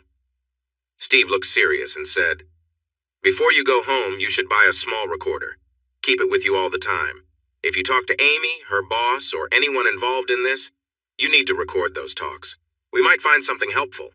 He'll ask Homer to keep an eye on Amy, your house, and her work." Jeff stayed in Steelville until early Tuesday morning, then took a 1-ton truck back home. A cousin accompanied him to help load it. Things didn't go as planned. Amy stormed into the house shortly after 4:30 p.m., just as Jeff was still packing. His cousin was in the backyard, so Amy didn't see him. When Amy saw Jeff carrying a box, she stepped in front of him crying, "Jeff, how could you do this? I told you my job is just as important as yours, and now you want a divorce. And what's this about you taking everything? I worked hard for those things, and I'll make sure I get my share." Jeff looked at her, feeling frustrated. "Amy, I'm just following the prenuptial agreement that you wanted us to sign. If you don't believe me, get your copy and read it. Actually, I'm being fair. I'm not taking all the furniture. You can have whatever I leave behind. Otherwise, I'll sell it with the house." Amy was angry. "We'll see about that. You messed up, mister." Jeff watched as she stepped aside to make a phone call. He heard her say, "Howard, I just got home and found Jeff loading a truck. He insists on the prenuptial agreement he wanted me to sign. I guess we have to take action now." "Okay, I won't do anything yet. But hurry." Amy sat on the front porch, watching Jeff load the truck. Just as he was about to go behind the house for another load, Howard's car suddenly screeched into the driveway. Howard jumped out of the car and hurried over to Jeff, yelling angrily. Howard shouted, "You little punk! I warned you not to mess with me. You've upset Amy, and it's messing with my business. You better have a lot of money because I'm going to hire a good lawyer. We're going to break that agreement and take everything you own. When I'm done, you'll be lucky to have anything left. No one crosses me or my business, and you just did. You'll pay for this. I know people in this town who owe me favors, and we will make you look so bad that even your own parents won't want you around. I told you if you couldn't handle Amy's success, just get a divorce and leave quietly. But you had to act tough, didn't you? "You've really messed up this time. I'm going to teach you a lesson, and then you're going to unload that truck and get out of here." As Howard swung at Jeff, he ducked, grabbed Howard's arm, and threw him over his shoulder. There was a popping sound, and Jeff worried about how much damage he might have caused. Before letting Howard go, Jeff kicked him twice. Just then, he noticed his cousin Joe filming everything. They had brought the camera just in case something like this happened, and they were glad they did. After leaving Howard on the ground, Jeff went back to the backyard for more items. When he returned, he saw Amy helping Howard to his car. She looked at Jeff, visibly upset, and said, "How could you do that?" She helped Howard into his car, and they drove away, likely to a hospital. Jeff and Joe finished loading the truck and were almost at the end of the street when a police car pulled them over. Two officers approached, keeping their hands near their belts as they asked Jeff and Joe to step out of the vehicle. The officers searched them and then handcuffed them. The lead officer read their rights, saying, "You are under arrest for assault and other charges." At the police station, the officers took their camera and other belongings. Jeff realized he had left the recorder in his jacket pocket inside the truck. Since it was after hours, he made his one phone call to his father. When he told his story, he thought his father might get very upset. The next morning, Jeff and Joe got to see their lawyer, Steve, as soon as he arrived from Steelville. Steve smiled when he saw them and said, "Can't you two stay out of trouble? Now tell me what happened so we can help you. They have scheduled your first hearing for 11 o'clock this morning." At the hearing, Steve explained to the judge that there was a divorce happening, and Jeff was just taking some of his personal things from the house. He also said that since Jeff owned the house, there could be no theft. The judge considered this, but the prosecutor added, "Your Honor, there is a court order keeping Mr. Fielding 500 feet away from Amy Fielding, her home, and her job. Mr. Fielding broke that order. His disagreement with Mr. Harriman was because of that, and because he wasn't supposed to take things from the house until the divorce was finalized." Steve turned to Jeff and asked, "Why didn't you tell me about the court order?" Jeff replied, "I've never seen a court order or been told about one. This is the first time I found out she had one. Your Honor, my client says he has never received a court order and wasn't aware of it. It seems odd to me that Miss Fielding got her divorce papers at 3:37 that afternoon, returned home at 4:30, yet had time to see a lawyer for a court order and have it filed and served before her husband started taking his things that morning. Could I see this court order and proof that it was served?" The prosecutor looked uneasy and started shuffling his papers when the judge asked for a copy. He said, "Your Honor, I don't have a copy with me.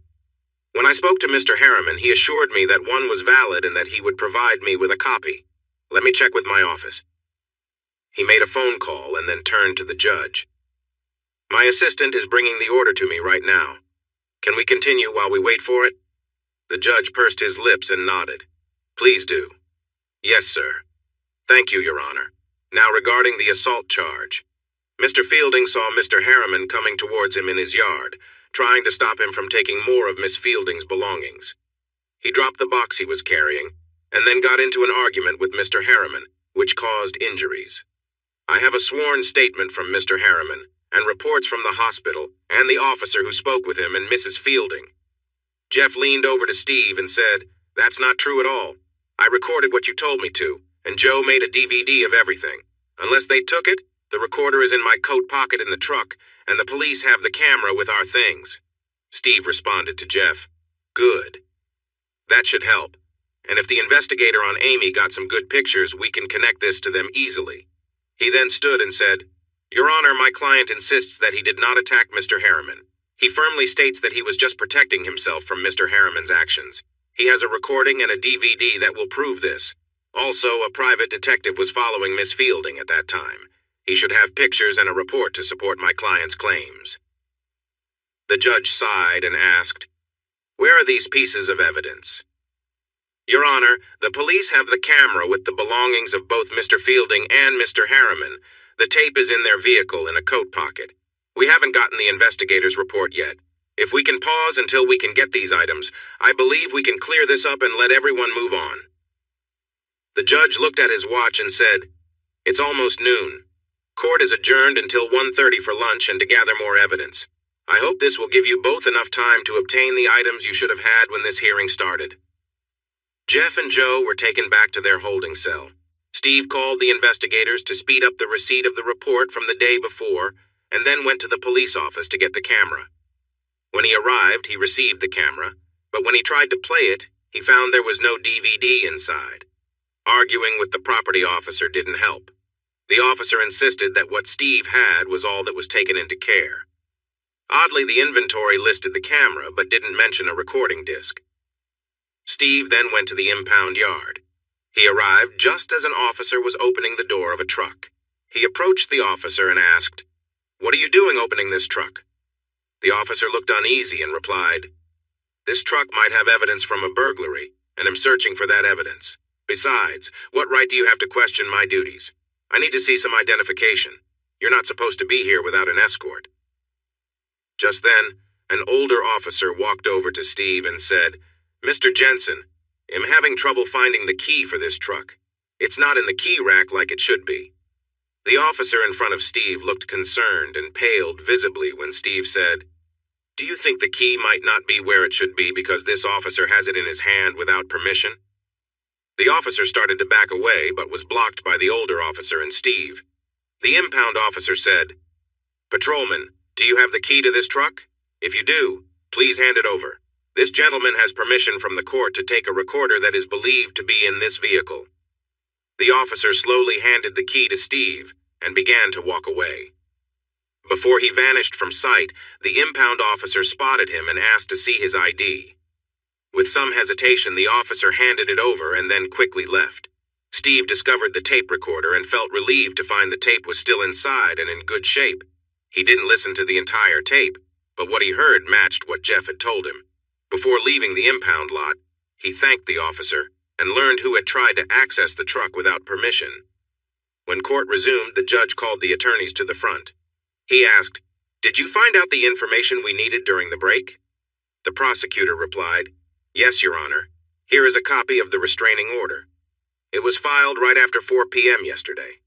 Clearly, Mr. Fielding broke this order when he was at his old home." The judge examined the order before turning back to the prosecutor, speaking in a sarcastic tone.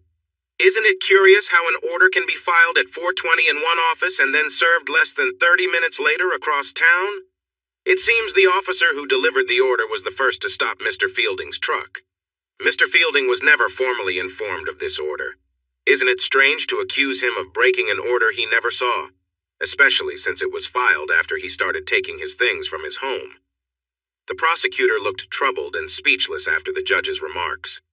The judge turned to Steve and said, "I hope you have better proof for your case than the prosecutor does."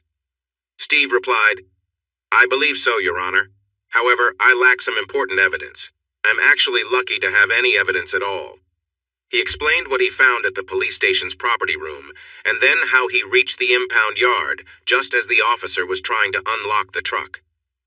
The judge became angry upon realizing the officer had accessed the key without permission. "Your Honor, I haven't listened to all of the tape, but I do know it's working. Would you like to listen together?" With the judge's nod, he pressed play. The courtroom was silent as the tape played on. As time went by, Howard and Amy looked increasingly upset. They stood to leave, and Howard shot a glare at Jeff as they walked out. Once the tape ended, the judge paused for a moment before banging his gavel. "Case dismissed. Mr. Fielding and Mr. Fielding, you are free to go. I trust you won't break the restraining order now that you are aware of it." Jeff and Joe followed Steve out of the courtroom. Their first stop was the property room. Then they went to the impound yard to get their truck for the 2-hour drive home. Steve followed them to the cabin and shared a drink while they talked about the day's events. Joe went home and Jeff and Steve continued their conversation.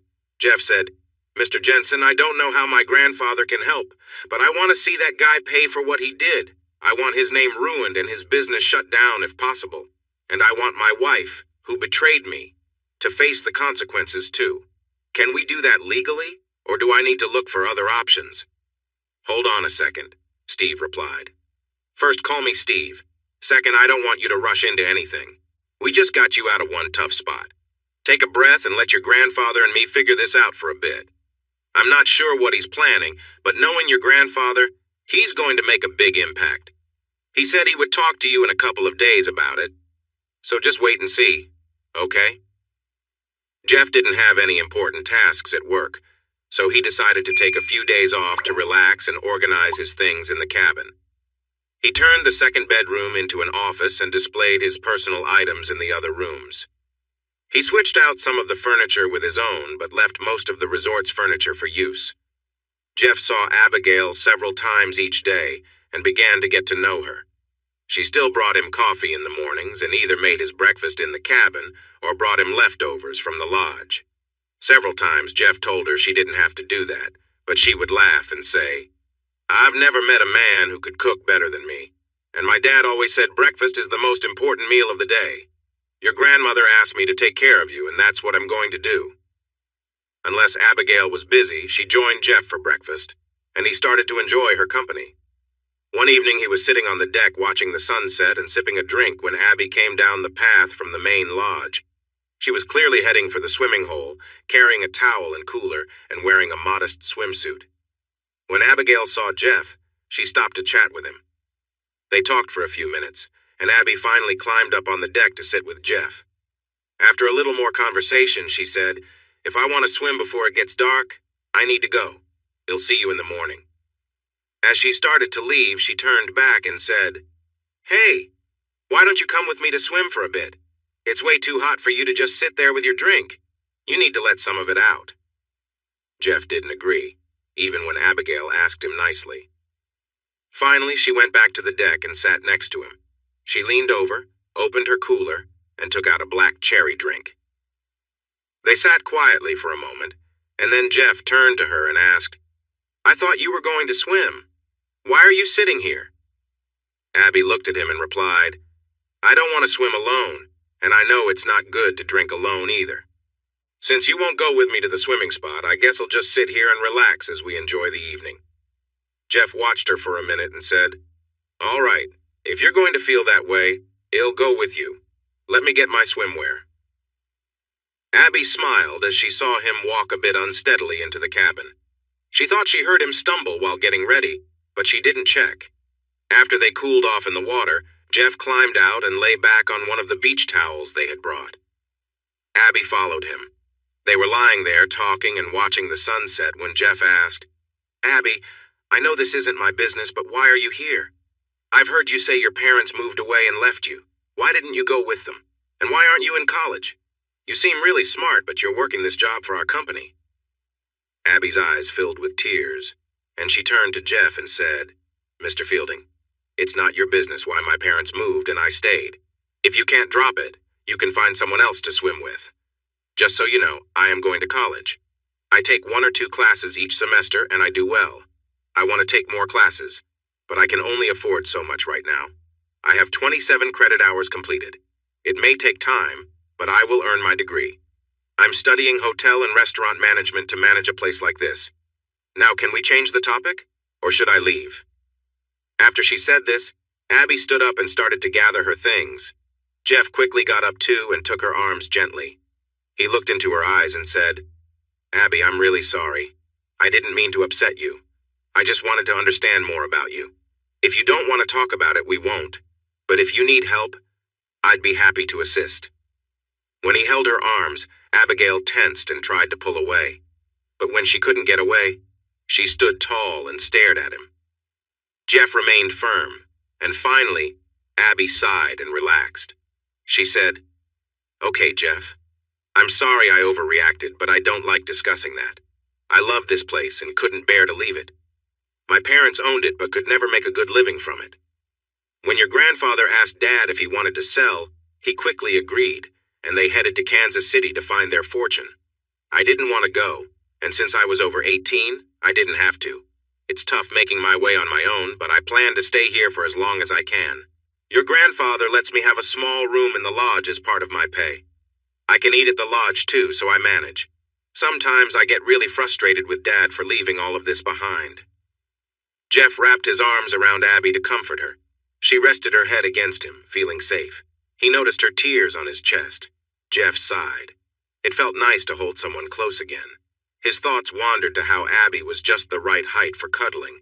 Then he gently kissed the top of her head. Abby, I understand completely. I plan to return to Steelville after college. I was deeply in love with my wife before I graduated, and we intended to marry after getting our degrees. Before the wedding, we talked about where to live, and Amy firmly said no to moving back here. She said it was either her or Steelville, and I chose her. I did convince her to live in Springville so I could visit often, but she mostly refused to come back here. For some reason, she really dislikes small towns and rural areas. I wish I had chosen Steelville instead. I feel at peace every time I drive down the road towards home in this resort. If I marry again, I won't choose someone who won't live here with me. This place is part of me. It's where I belong, and it's where I want to raise any children I might have. Abby looked up at Jeff and smiled. She wiped her eyes and quickly kissed him on the lips. Oh, Jeff, I think you love this place just as much as I do. If anyone had to buy it, I'm glad it was your grandfather. At least it is back in your family, and it's clear your family loves it. Jeff looked at Abby and held her hands. Yeah, maybe I do. I've never felt anywhere else like I do here. I've never met anyone who understands my family's feelings about this place until you.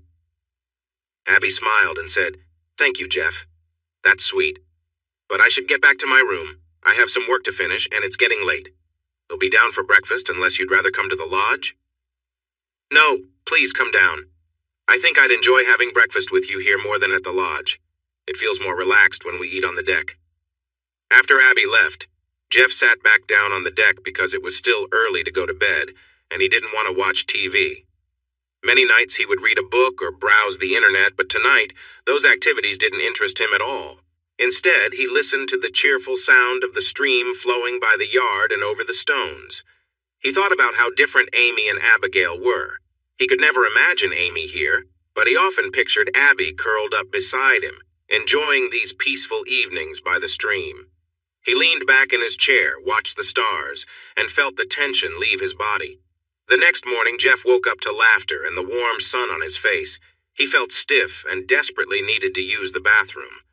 In his confusion, he took a moment to remember where he was. He had fallen asleep in his chair on the deck and hadn't noticed the whole night. Abby stood in the doorway, watching him try to wake up, and she laughed out loud. Between her giggles, she managed to say, What's wrong, sleepyhead? Couldn't make it to your own bed? I knew I should have taken care of you last night. By the time she finished teasing him, Abby stood with a playful grin, her hands on her hips. She stepped back to let Jeff through the door, and he shot her a playful glare as he passed by. He needed to hurry to the bathroom, feeling a little uncomfortable. He heard Abby giggling again as the sound of the running water followed him back to the kitchen. When Abby turned to give Jeff a cup of coffee, she was surprised by his serious face. Setting the cup down quickly, she felt a moment of fear as he approached her, but then she burst into laughter when he started tickling her. She squirmed and wriggled, trying to escape his playful poke until he finally stopped. Jeff looked down at her and said, Let that be a lesson. It's not nice to tease your elders. Abby stood there trying to be upset, but she just couldn't manage to keep a serious face. Usually cheerful, her sunny personality was trying to shine through again. Jeff watched her struggle to hold back a smile. He seemed thoughtful, then leaned in closer. Their lips met, and as he gently opened his mouth, Abby slowly let her tongue touch his. She sighed and leaned against him as they shared the moment. When they finally pulled away, Abby turned away, her cheeks flushed. Jeff stared at her, noticing they were both breathing a bit faster. He reached out and gently turned her to face him again. She covered her face with her hands, and he gently took her wrists to move them aside so he could see her eyes. For a few moments, neither of them spoke. Then Jeff stepped closer to Abby, leaning against the cabinet and guiding her gently until she was positioned between him and the counter. He placed his hands on the edge of the counter, one on each side of her, and leaned down for a quick, gentle kiss. Abby kissed him back, and when Jeff pulled away, she turned and picked up the coffee cup again. She handed it to him, saying, Here, drink your coffee and behave. Do you want your breakfast now, or should we have some coffee first? Jeff reached past her to pour another cup and handed it to her. He took her hand and led her outside to the deck. They sat together, watching the sun rise and the warm light filtering through the trees around them. They enjoyed the peaceful sounds of cattle lowing in a nearby stream. They relaxed, taking in the beauty of the morning mist over the fields. Finally, Abby stood up and started toward the kitchen. Before leaving, she said, "I need to get your breakfast and get to work. Your grandfather will be upset if I don't." Jeff followed her into the kitchen and stood behind her, lightly resting against her as she worked at the stove. He nuzzled her neck gently, smiling when he heard her surprise and saw her shiver. He placed a soft kiss there, then pulled back and said, "Oh, I would never let him get rid of you. You know he values you. He said you could run this place on your own and he couldn't find anyone else like you. Besides, what would I do for company if you left?" Abby felt warmth in her stomach at his words. She wondered what was happening to her. She reminded herself that Jeff was married and couldn't possibly be interested in her. But why did he keep getting close to her? She smiled and returned to preparing their meal, enjoying his company. She had never felt quite like this around any other man. It was comforting, and she appreciated every moment he spent with her. Not long after Abby left the room, Jeff's grandfather entered the cabin and made his way to Jeff's office. Jeff had been trying to focus on his work and was frustrated with himself for letting personal issues distract him. He hadn't heard his grandfather enter the cabin and jumped when he spoke. His grandfather said, "Jeff, if you have a moment, I'd like to talk about what you told me regarding Harriman Printing and what we've learned about Howard and his friends." Jeff felt uneasy when he heard his grandfather say that. He took a deep breath and replied, "I really don't want to deal with that situation, but I guess we need to handle it." Jim sat in a large leather chair in the corner of the room. He leaned back and rested his feet on a footstool before he began to speak. "I finally heard from Homer. He has identified almost all the men Amy has been involved with since he started watching her and Howard. There are a couple he doesn't have full names for, but we know the companies they work for, and we'll get the names soon. Most of the men Amy has been with are married, and many have children. We have addresses for everyone we know and a lot of their personal information. Now it's time to decide how to approach them. That is mainly what I want to discuss with you. How tough do you want to be on the men involved with Amy? When this happened to me, I took a very harsh approach, but looking back, I'm not sure it was the best choice." Jeff took a moment to collect his thoughts. Jim noticed his face turned red with anger, and his breathing became heavy. Jim could see Jeff working to control his feelings before he finally spoke. "I want to make things difficult for Howard and Amy.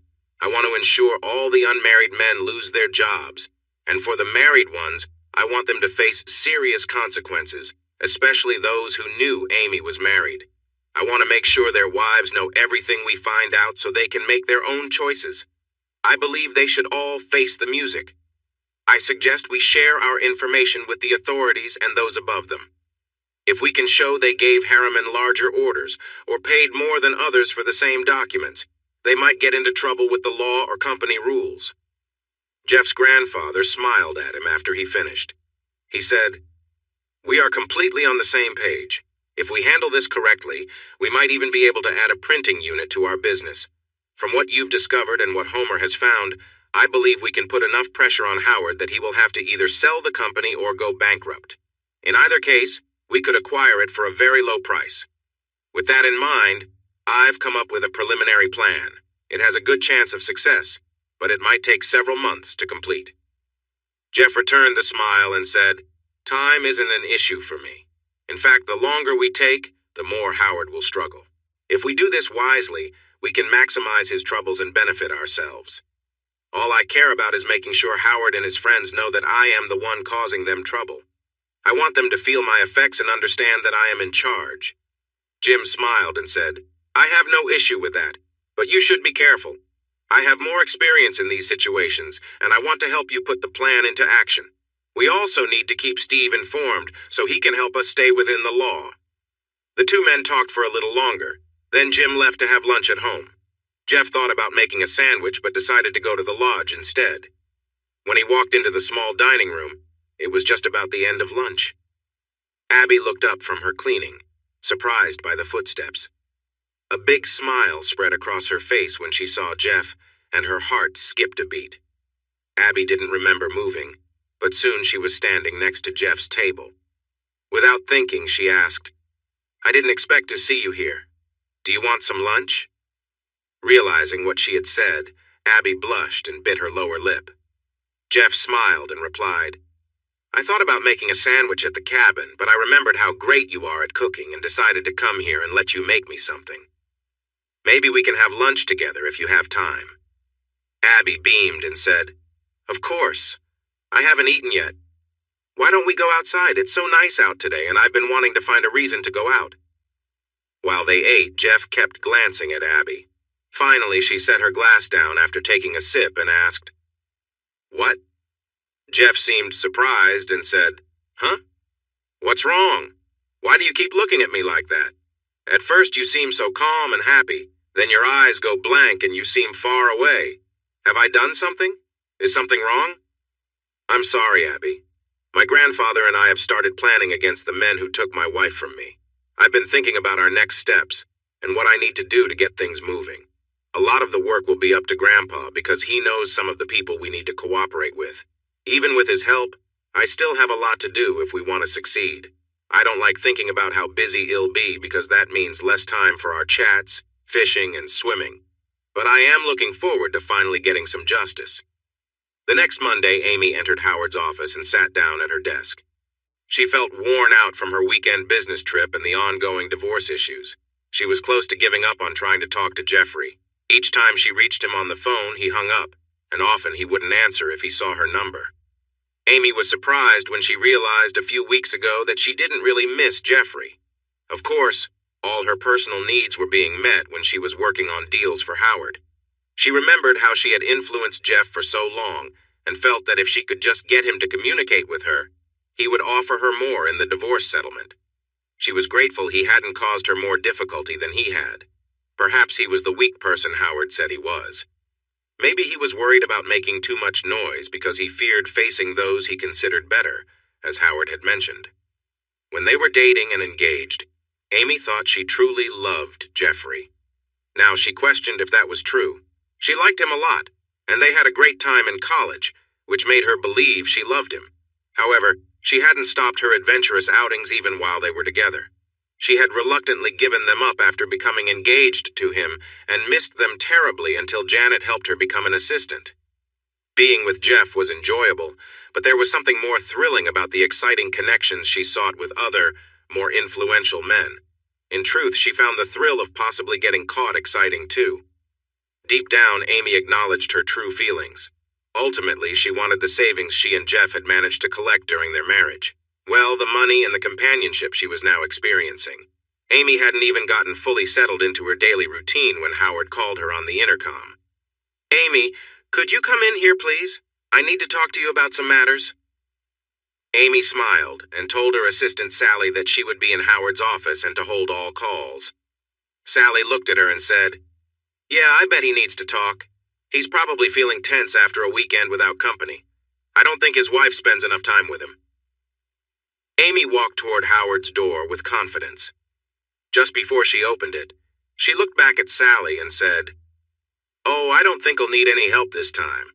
After all, there's only one person in there. Her excitement was evident by the time she stepped behind Howard's closed door. As Amy began to unbutton her blouse, she turned to Howard, surprised when he said, Don't do that. We have some important matters to focus on this morning. Do you know a Jim Fielding or a Paul or Edward Fielding? Amy sat down and looked at Howard. He appeared stressed and unwell. She responded, Yes, Jim Fielding is Jeffrey's grandfather, Paul is his father, and Edward is his uncle. Why do you ask? I was playing golf this weekend with Stuart Roshowitz, and he told me that the order we are processing for them right now will be the last one we receive. I asked him why, and he told me it was because he had to choose between working with us or with Jim Fielding and his companies. This morning, right after I arrived at the office, I got a call from Rollins Manufacturing. They were canceling their order and told me not to reach out to them again. When I asked David Rollins why he was canceling, he said, I was fishing this weekend with Paul and Edward Fielding and learned some things I didn't like about your business. I have seen DVDs of you and your assistant speaking with my purchasing manager, and I don't like your approach. I have let my purchasing manager and his assistant go for giving you the contract. I understand the authorities are looking into their actions this week. Amy, I also received 2 faxes canceling orders this morning. I contacted Joe Randall about one of them and asked why he was canceling. He responded, "Howard, I know better than to cross the Fieldings and Steelville Feed and Farm Supply. I don't know what you did to upset them, but you should fix things quickly or your business could be in trouble. They are very serious about this. They told me that if I continued working with you, I wouldn't be able to work with them. They are a major part of my sales and own a good portion of my business." I asked why he was so worried about a small-town farm store. He laughed and said, "Either you don't understand or you don't see how important they are. Steelville Feed and Farm is like Missouri's version of Berkshire Hathaway, and Jim Fielding is their version of Warren Buffett. I wouldn't want to interfere with them." Amy felt a wave of fear. She lowered her head as Howard shared the troubles surrounding them. When she looked up at him, he had a tense expression and a pale face. He raised his voice, almost shouting, "Why didn't you tell me that your husband had this much influence?" I started to wonder when he managed to stop our first plan against him, and I was curious when he didn't react to our other attempts after he returned to that town. Now I see why. It was like I was bothering someone much bigger than me. "Amy, I think you should find another job. I can't keep you here much longer. If you hadn't put us in this situation, we wouldn't be dealing with this. Now please leave." Howard turned his attention to the papers on his desk. Amy stood up, tears in her eyes, and said, "Howard, I'm sorry, I just didn't know. They seem to live like they're just getting by. They don't have big parties or take fancy trips. It seems like they are always saving money. They live in that small town in those little houses. If they have money, why don't they show it?" Howard sighed and looked at Amy. He asked, "Do you know who Warren Buffett is?" Amy nodded, and he continued, "He still lives in the same house he bought long ago, and he is the richest man in the world. Did you ever check how much Jeff and his family are worth, or did you just think they were poor because they lived in the country?" Amy felt a heavy weight in her heart when she realized Howard was right. She had thought that since Jeff and his family were from the countryside, they didn't have much money. When she learned about the store, she thought they were just doing okay in their small town of Steelville. Now it hit her that she had given up something valuable in her search for excitement and connections in big city life. If she had focused on Jeff and played things wisely, she might have already had what she wanted. Why had she forced that prenuptial agreement? Tears filled Amy's eyes as she turned to leave Howard's office. Just as she reached for the door, Howard said, "Before you go, send in my new administrative assistant." As Amy stepped out, Sally hurried to her side and wrapped her arm around her. "What's wrong, Amy?" she asked. Amy replied, "Jeff and his family are causing problems for Howard. He fired me this morning. I didn't know Jeff was so wealthy. Howard asked me to send in his new assistant right before I left. Sally, I know this life seems exciting, but if you want to keep your husband, you should quit and stay away from Howard. I'm not sure what's happening, but if Jeff and his family are causing trouble, you could get caught up in it too. I just hope it's not too late for you." That day, Amy felt miserable. All she could do was sit at home and cry, wondering how things had gone so wrong. All she ever wanted was an exciting life full of glamour in the big city. Growing up in a small town in Indiana, she promised herself she wouldn't get stuck in one again. Her whole life had been about making more money and meeting important people, trying to rise above the dullness of small-town life. Now, just when she thought she had it all within reach, Jeff and his family had disrupted her plans. Amy felt angry as she thought about Jeff. How could he stand in the way of her dreams? She realized she had made a big mistake when she married him, but at the time, he seemed like a great choice. He was a teaching assistant at Wharton School of Business, after all. He graduated with top honors. He could have had any job he wanted and could have lived in any big city, or at least earned enough for them to vacation there. How was she to know about the part of him that wanted a simpler life? Amy was feeling sorry for herself when her phone rang. She let it go to voicemail at first, but picked it up when she heard her mother's voice. However, when her mother started to speak, Amy wished she hadn't. "Amy, how could you?" her mother said. "You had a wonderful husband and you messed it all up. You know your father and I aren't strict. We know about certain things because I caught you and your brother watching movies like that when you were younger. But honestly, I have never seen some things like what you did. We heard rumors in college, but we never imagined you'd go this far. How could you hurt such a good husband?" Amy tried to respond, but she heard her mother hang up. She dropped the phone and began to cry. That night, her phone kept ringing, but she didn't answer. Most of the messages on her voicemail were from friends and family who had received a copy of the DVD. One message stood out. It was from a man she had once met. He was angry and said, "You messed everything up for me. I lost my job and my wife is leaving me because of you. If I see you again, you better watch out. You tell your boss I'm coming after him too." The next few weeks were hard for Amy. She had no job, and even with unemployment benefits, her money was running out too fast. She cut back on everything she could. She had a lot of debt on her credit cards and began making only the minimum payments. She canceled her cable and all her memberships, but she was still losing money. She sent out over 200 job applications and had 3 interviews, but no new job came through. Even worse, the job she interviewed for offered only half of what she used to earn. One job interview got canceled when the HR manager found out she was connected to the situation that got their purchasing manager fired. He wasn't very polite when he told her. He simply said, "Miss Fielding, this company doesn't work the way you seem to.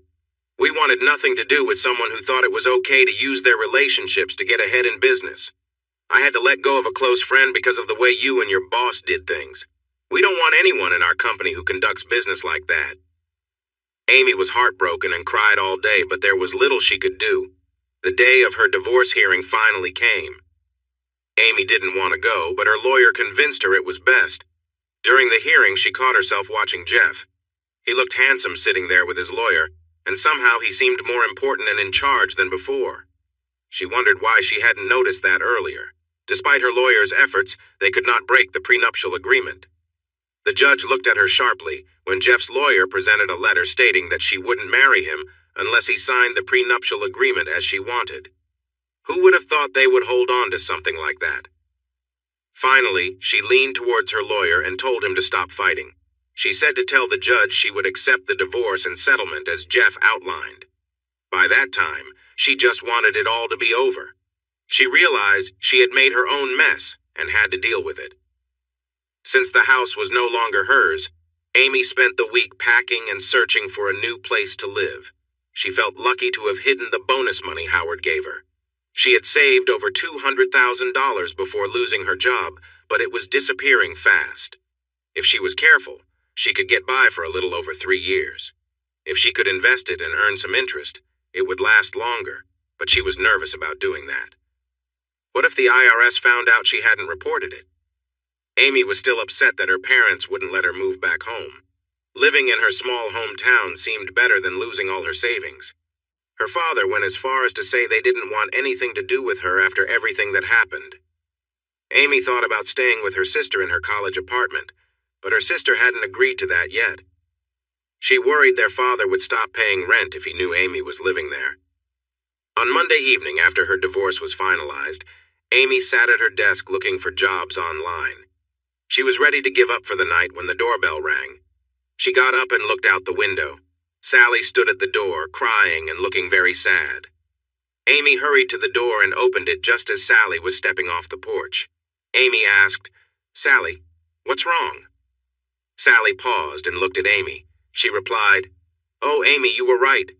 I made one last sales call with Howard, and then I told him I was going to quit. I explained that I was scared to keep working because of what was happening with your husband and his family. I told him that the extra money and the work were not worth risking my marriage. He got angry and said that I couldn't leave because he needed my help to rebuild the business." Amy, I didn't return to work the next day, but it was too late. I received divorce papers for being unfaithful. I did get to talk to Darren before he left, and he told me that Jeffrey was the one who informed him. At least we didn't have a prenuptial agreement like you did, so I will get some of our shared assets. Oh, Amy, what am I going to do? I love Darren so much. I regret letting you influence my choices. You made it seem so thrilling, and the money would have helped. I had some truly wonderful experiences, but I always felt guilty about what we did. I'm relieved it's over, but now I've lost Darren. How could I have been so foolish? Amy invited Sally to stay the night. After they finished dinner, Amy called Janet to come over. The 3 women poured some wine and talked about their problems. They managed to resolve one issue. They all had some of the money Howard gave them as bonuses saved up. Janet had kept her house and some assets after her divorce. She offered to let Sally and Amy move in with her and share the costs. Since Janet had given her child up for adoption, it would only be the three of them. She made it clear that they would have to split all the bills evenly, including the house payment. But Janet would keep ownership of the house. Their share would be considered rent. Janet was the only one of the women who worked. She had left her job at Harriman Printing and found a low-paying job elsewhere before all the rumors started. Her boss had questioned her about Howard and her work for him. She explained she had gotten divorced because of a mistake and had left the company. She had no information about what happened there after she left. He frowned and said, "You've done a good job here. Just don't do anything that would get this company in trouble, and we will be fine." The three women stayed connected with friends, still working for Howard. They heard that Howard's business was in serious trouble. His wife had divorced him and took most of their investments and the house as her share. As Jim and Jeff dealt with the companies that had affected Amy, they made sure to keep things in check. Most of the men lost their jobs, and the company stopped working with Howard. Many of the wives divorced their husbands and took everything. Howard thought he had secured new contracts several times, but they fell through when it was time to finalize them. Whenever he reached out to company representatives, about 8 out of 10 told him they didn't want to go against Steelville Feed and Farm Supply. Howard's anger toward that company and the Fielding family grew stronger. He blamed them for his failures and developed a deep dislike for them. Howard had to let go of 3/4 of his staff. Now he only had a dozen printers, 4 salespeople, and 2 secretaries left. Some months he didn't print enough to cover his expenses. He sold his country club membership and was cutting personal costs, just like Amy and her friends. One Monday morning, just before lunch, Howard received a call that would signal the end of his company. His banker told him he had a week to catch up on his loan payments, or the bank would start making moves toward bankruptcy. The banker explained he was giving Howard a warning since they had been friends, and he had been a good customer. They would send the official notice later that day. Howard didn't take a lunch break. Instead, he started searching for other funding but couldn't find any. Due to falling sales and gossip about his financial troubles, most bankers wouldn't even talk to him. Those who did were unwilling to help once they learned how serious his situation was. By the end of that week, Howard felt completely defeated. On the Monday morning, the week after speaking to his banker, an attorney visited Howard in his office. The lawyer informed him that the bank would file the foreclosure papers that day and would place him into bankruptcy. Howard sat silently, unable to respond as the attorney finished speaking and left. With his head in his hands, Howard felt anger boil inside him. He couldn't believe how quickly someone could bring him down. In the past, when he made a request, people usually jumped to help him. Many husbands had even known about their wives' affairs but ignored it due to Howard's threats. Howard opened the top drawer of his desk and glanced inside before reaching for the item resting there. It would be so easy. No. Before that, he knew he had to deal with Jeffy and his family first. Howard locked his office and left the building behind him. As his business continued to struggle one afternoon, he received a call from a business broker. They got straight to the point. They were in touch with a company that learned Howard's business was struggling. That company might want to buy his printing business if the price was fair. Would he consider selling? At first, Howard thought about saying no, but then he decided to hear the offer. He was pleasantly surprised by how generous it was. Without looking at the details, it seemed they would pay off all his debts, and he would still have around $250,000 in cash if he sold to them. They made it clear that he needed to sign the contract right away and agree to never compete in the printing business again. Howard asked them to send the contract so he could read it first and then decide. In celebration of the good news, he treated himself to a nice meal, similar to the ones he used to have when entertaining customers and suppliers. Back then, he didn't worry about spending a lot on meals. Suppliers often paid for their meals, and if they didn't, Howard claimed the expense as a business cost. The contract arrived the next day by registered mail. Howard made another mistake. The contract seemed simple, and he trusted the man on the phone, so he didn't have a lawyer look it over. The law firm that had worked with him before refused to continue serving him after his troubles began. They told him they didn't want to work with him anymore, so he hadn't found a new lawyer and didn't want to take the time to search now because the buyer had given him a tight deadline. Howard read the contract and smiled as he signed it. He thought he could use the leftover money after paying his debts to start fresh in a new business. He believed that with the right assistant, he could succeed again quickly. He should have paid more attention to the fine print, especially the part that promised to cover his debts up to the sale price of the business, with any extra money coming to him in a certified check. The day of the deal arrived, bright and sunny. Howard felt hopeful. Maybe it was a sign. The closing would take place at the bank he used. Before they signed the lien release and withdrew the bankruptcy filing, they needed to receive their share of the purchase price to settle Howard's loans. The bank would then sign the lien release before he got his check for the remaining amount. Howard was excited as he walked into the bank, feeling that things were finally getting better. He was starting to recover from the difficult times the Fieldings had caused him. Now, he just needed to find another business to run and plan how to address the Fieldings after he got his check. As Howard entered the meeting room, he noticed the back door closed behind him. There were 5 men sitting around the table. One was Howard's banker, one was a court officer, and one was the bank's lawyer. The other 2 were from the purchasing company. One was a lawyer, and the other was the chairman of the board. Howard thought he recognized the lawyer but could not recall from where. Everything felt very formal. Howard signed the papers where needed and smiled. The banker and the lawyers examined the documents. Howard's banker pointed out that the vice president of operations for Steelville Feed and Farm Supply had not signed one page. Howard felt frustrated and asked, "What do you mean by that? What does that store have to do with this deal?" The banker replied, "They are the ones who bought your business, Howard." Howard was confused. "Oh no, they didn't. I agreed to sell to Western Missouri Printing. What's happening here?" The familiar lawyer smiled and said, "I'm sorry for the misunderstanding. You did sell to Western Missouri Printing, but they are owned by Steelville Feed and Farm Supply. So, Mr. Jeffrey Fielding, the vice president, needs to sign as well. Don't worry. He just stepped out for a moment. I will call him back in so he can sign, and we can finish this deal." While the banker was calling Jeff, Howard said, "This is not right. The deal is off. I'm not letting that store take my business." He reached for the documents, but the bank's lawyer picked them up first. "Howard, I'm sorry, but you've already signed these papers. That means they are a valid contract unless the buyer decides not to sign. The only way to stop this deal is by both sides agreeing, or if one side fails to sign." Just then, Jeff walked back into the room.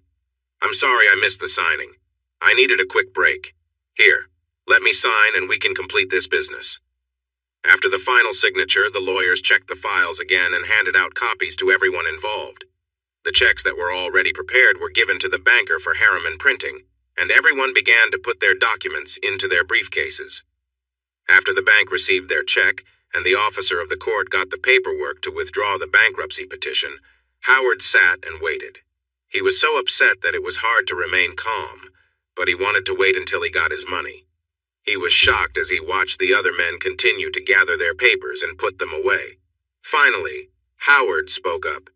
"Excuse me, gentlemen, but aren't you forgetting something?" The chairman of Western Missouri Printing looked around the room and said, "No, I don't think we are. Is there anything we missed, Steve? Or do you, Mr. Fielding?" The lawyer shook his head and kept packing his bag. At this point, Howard was feeling angry. He raised his voice. "You haven't paid me yet. I was supposed to get about $250,000 in addition to having the loans taken care of if I did my math right." "Oh," the chairman replied. "I completely forgot about the paperwork for that amount. Let me check. Yes, here it is. The remaining balance is $247,563. 79. Howard's smile returned when he heard this, but it faded when the chairman continued, "Here's the receipt for the distribution. I'm really sorry we didn't give that to you earlier." Howard jumped up yelling, "Distribution? What do you mean by that? That money was meant for me." The attorney said, "I apologize for the misunderstanding. You're correct. That was your money. But you must remember the lion on your assets if you sell the business. Your divorce agreement stated that you had to pay your ex-wife a share of the sale price if you sold during her lifetime. Unfortunately, after expenses, what you have left doesn't quite meet that amount. You'll probably hear from her and her lawyer soon to arrange payment." Just as Howard was about to leave, Jeff walked back into the room. Howard froze and felt his face heat up in anger. "You again? "What are you doing here?" Jeff smiled and said, "Glad you're still here, Howie. I forgot to mention that I have some people here to take you back to your old office to collect your things. Sorry for the mix-up." Howard stood there feeling shocked. He was so angry he could barely move. He was baffled that this person was vice president of operations for the company that had just put him in a tough spot. He glared at Jeff and mumbled, "You're unbelievable," before storming out. In the hallway, he was met by a guard in uniform. The patch on his shoulder read 4 State Security Service, part of Steelville Feed and Farm Supply. The guard asked, "Mr. Harriman?" After Howard nodded, the guard continued, "I'm here to take you to your old office so you can collect any personal items before you leave the building. Shall we go?" Feeling defeated, Howard nodded. He started walking, and the guard followed him. When they reached the garage, the guard got into Howard's car with him. He said, "He'll ride with you to help you get back inside. My team will follow in our van." As Howard entered the building, he noticed another guard by the door. His receptionist didn't even look at him while he was led to his old office. He walked through the door and came to a sudden stop. Jeffrey Fielding was sitting in a guest chair talking to a well-dressed woman behind his desk. Howard felt his face heat up and exclaimed, "What are you doing in my office? Please leave!" Jeffrey glanced at Howard and responded, "First of all, Howie, this is no longer your office. I own this company now, and I can sit wherever I want. I was having a discussion with Mrs. Hartshorn, the president of our printing division, about our ongoing operations while we wait for the new plant manager. It's really none of your business." Jeff turned to Mrs. Hartshorn and said, "Maybe we should take a break while Mr. Harriman clears out this office. We've talked about everything we needed to for today." A few days later, Howard was on his patio cleaning his gun when one of his few remaining friends walked up. He watched Howard for a moment and said, "Howard, I've heard you've been spending a lot of time at the shooting range. I saw you this morning. Hitting the target 7 out of 10 times is good, but it's not enough. If you're thinking about getting revenge, you should reconsider." Howard looked at his friend and replied, "I don't know what you mean, Jack. I don't have much to do now that my company is gone, so I've taken up target practice. Is that wrong?" Jack responded, "It's fine if that's all you're doing. But if you're considering getting back at the Fieldings, you should know a few things. Jim Fielding is a retired Army officer. Paul Fielding is a retired colonel, and Jeffrey Fielding has military experience too and is still in the reserves. Most of their family has served, and many of their employees have as well. Even if you manage to confront 1 or 2 of them, it could end badly for you. I really think you should drop it and start fresh somewhere else." Howard sat in shock as his friend's words sank in. He sighed and said, "Yeah, sounds like a plan." The next day, Howard packed his few belongings and headed for the Pacific Northwest. He arrived in Portland, Oregon, with all his possessions in his car and strong feelings of anger towards the Fielding family. He sat in a budget hotel bar, reading through the job ads when another guest sat next to him. The unassuming man glanced at the job listings Howard had circled and said, "Looks like it's tough to find work. I've been searching for 3 weeks myself. What happened to you? Did the housing crisis affect you? Or was it the banking issues?" Feeling chatty that afternoon, Howard shared a simplified version of his story. He concluded with, "In short, I had everything I wanted. I had a wife who took care of our home and a business that made me a lot of money. Every couple of years, I would get involved with someone else for fun. My customers enjoyed the thrill of being with married women, but I made a big mistake. I got involved with the wrong woman, and her ex-husband and his family went after me. They had more power, and I couldn't stand against them. My wife divorced me and took most of what I had, except for the business. Then those Fieldings managed to take over my business and merge it with theirs. The lawyers told me there was nothing I could do because everything was done legally. Now here I am, starting over at 56 with almost nothing." His new friend looked at him and shook his head. He said, "That's tough. Looks like we're both in a similar situation. My wife caught me cheating, and she took everything from me too. Well, see you later." After the divorce, Jeffrey went back to Steelville to restart his work. The only bright spots in his life were Abigail and his success against Howard. He had won, but it felt more like a loss. He wasn't sorry to leave Springville, but he missed Amy a lot, even after everything that happened. No, it wasn't exactly her he missed. He missed the relationship he thought he had with her. He knew he would never get back with her, but he longed for the companionship they once shared. Jeff was at his desk when Abigail came in. She noticed his sad posture and the lost look in his eyes, and she felt a wave of sympathy for him. She didn't know what was bothering either of them. She had never let anyone get this close to her and didn't understand why she allowed it to happen this time. Abby also couldn't understand why Jeff hadn't moved on. It had been a year since his troubles began. He was divorced, and he had dealt with the man responsible for it, while his rivals had merged with a strong company. She heard that the Harriman printing division was already doing well. They had even brought back all the workers Mr. Harriman had let go, except for his close team. Abby knew she wasn't supposed to know about Steelville Feed and Farm Supplies business, but while she cleaned and cooked for Jeff, sometimes she saw his computer on or important papers left open on his desk. She was surprised to discover how big his company really was when she started helping him. She had no idea how wealthy the Fieldings were either. Without thinking, Abby walked over and put her hands on Jeff's shoulders. She leaned down a little and said, "Jeff, you've been staring at that screen for 5 minutes. It's after 6 p.m. Why don't you just take a break? We could go for a nice swim if you hurry. After that, I can make you dinner if you want." Jeff turned to Abby and smiled. "That sounds like a great idea. I can't focus anyway, so let's go." Abby laughed and quickly took off her shirt and shorts, revealing a bright red swimsuit. "I'm ready. What's taking you so long?" she asked playfully. She giggled and dashed out of the room just as Jeff reached for her. "Last one in has to clean up after dinner," she shouted while running toward the swimming hole. Jeff chuckled and sprinted after her, not bothering to change since he was only in shorts and a shirt. By the time he reached the edge of the water, Abby was about to dive in. They both jumped into the water at nearly the same moment. When they surfaced, Abby shouted, "I won! I won!" Of course, Jeff said he won too. Eventually they agreed it was a tie, but neither wanted to take the punishment of cleaning the kitchen. Finally, Jeff swam over to Abby, dove under the water and sprang up, playfully lifting her as he surfaced. Abby giggled as she was pushed through the water and splashed down with a laugh. When she came up for air, Jeff was floating nearby.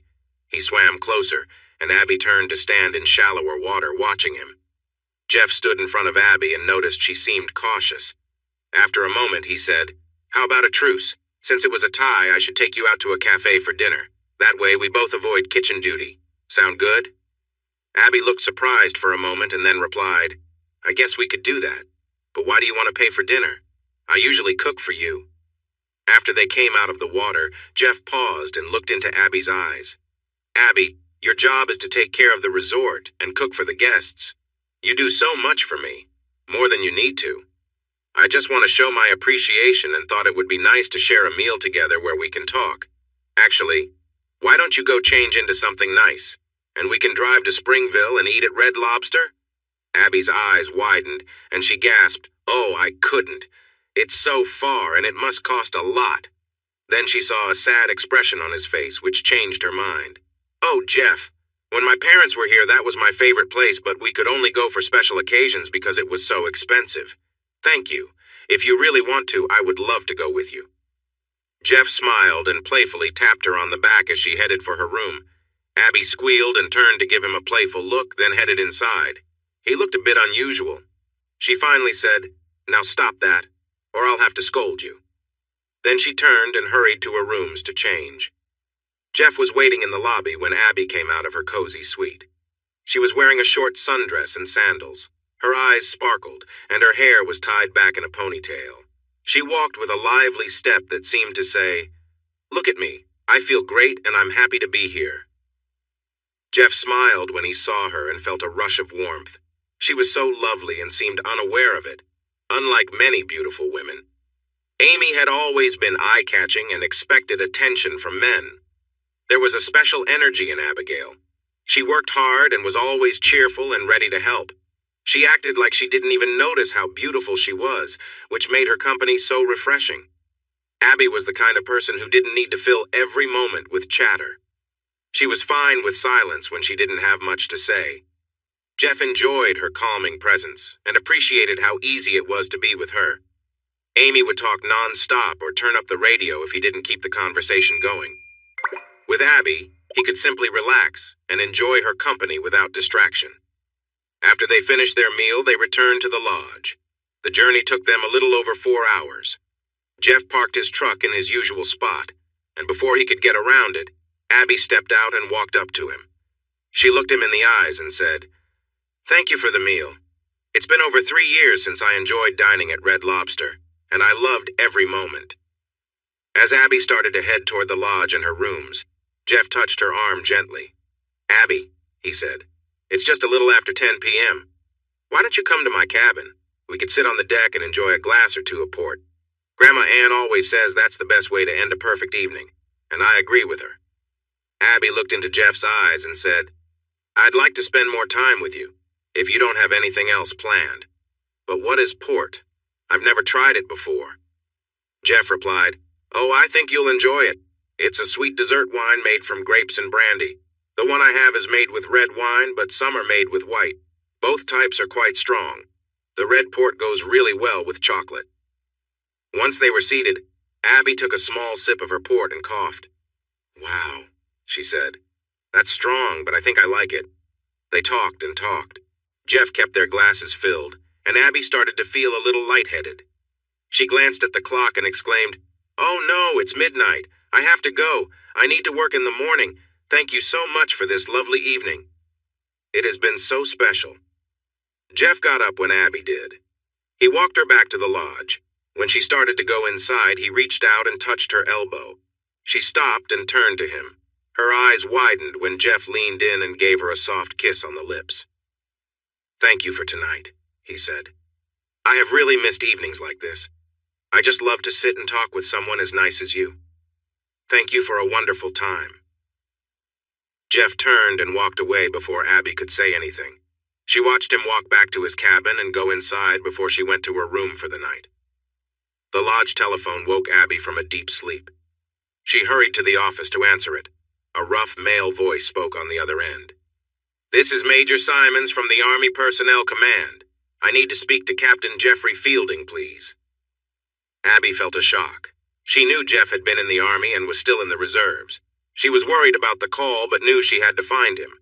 She told the major he was in his cabin and she would connect the call.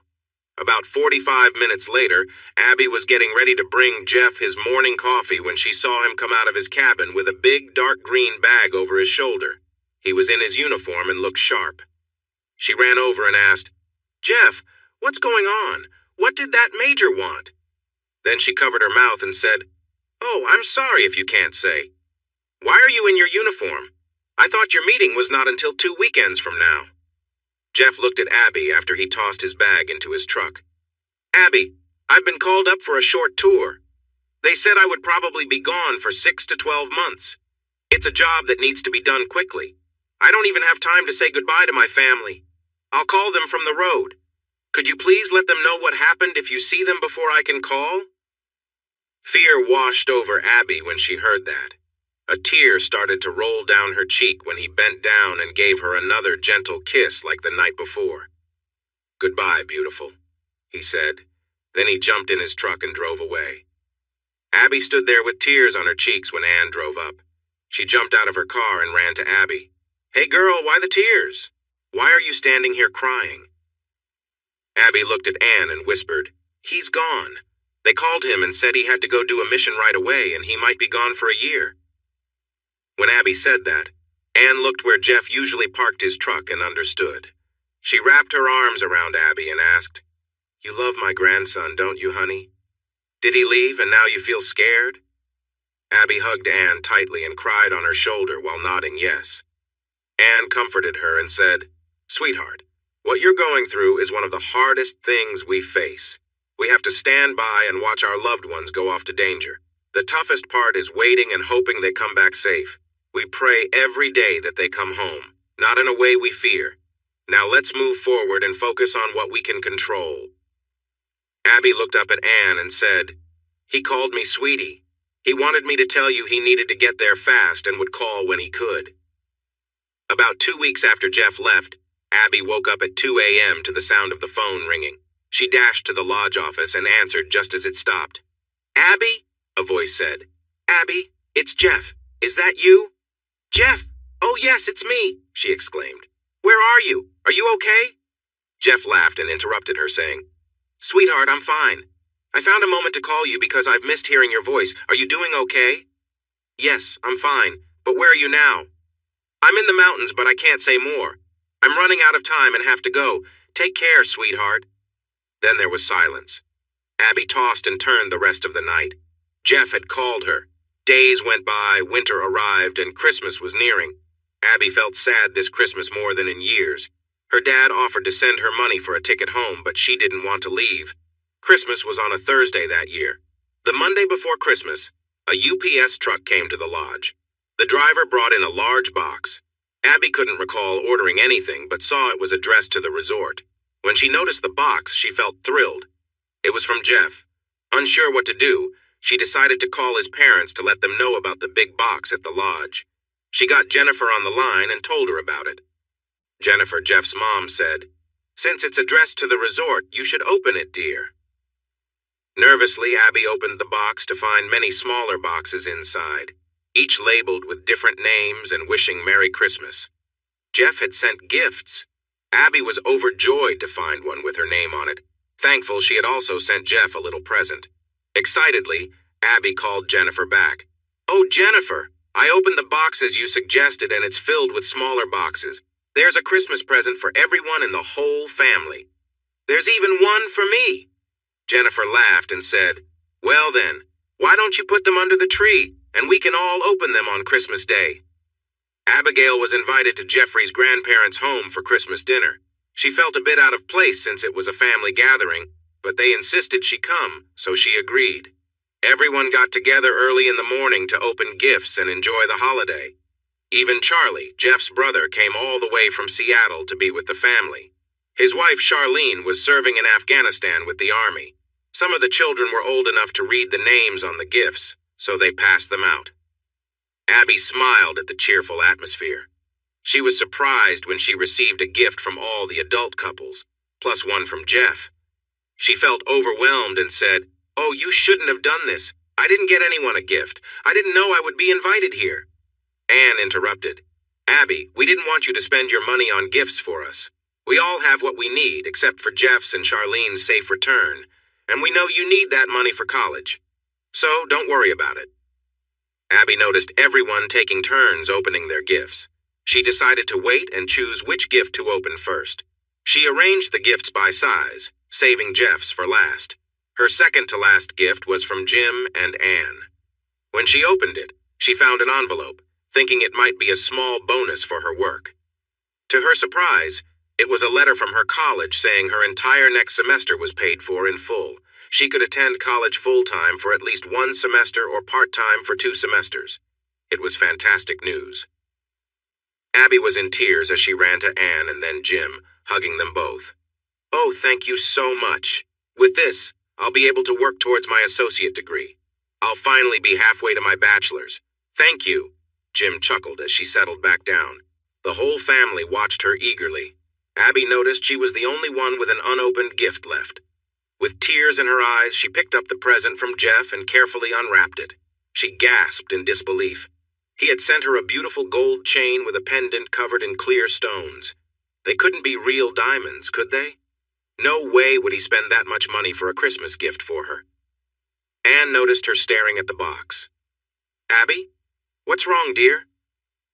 Abigail reached into the box, pulled out the chain, and slowly put it around her neck, tears of joy streaming down her face. All the women gathered around her, admiring her beautiful necklace. They wanted to try it on and take a closer look. When it was Anne's turn, she examined it carefully and said to Abby, This is stunning, Abby. That pendant must be worth several carats. We should find you a dress that matches this necklace perfectly. After that moment, Abby couldn't focus on anything else.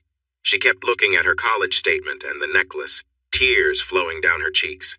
It was the best Christmas she had ever experienced, and she felt nothing could top this day. When January arrived, the cold weather settled in. Sometimes Abby received letters from Jeff. Most of them seemed to come to her, along with 2 emails each week. She felt happy that he remembered her. but also guilty that he was writing to her instead of his family.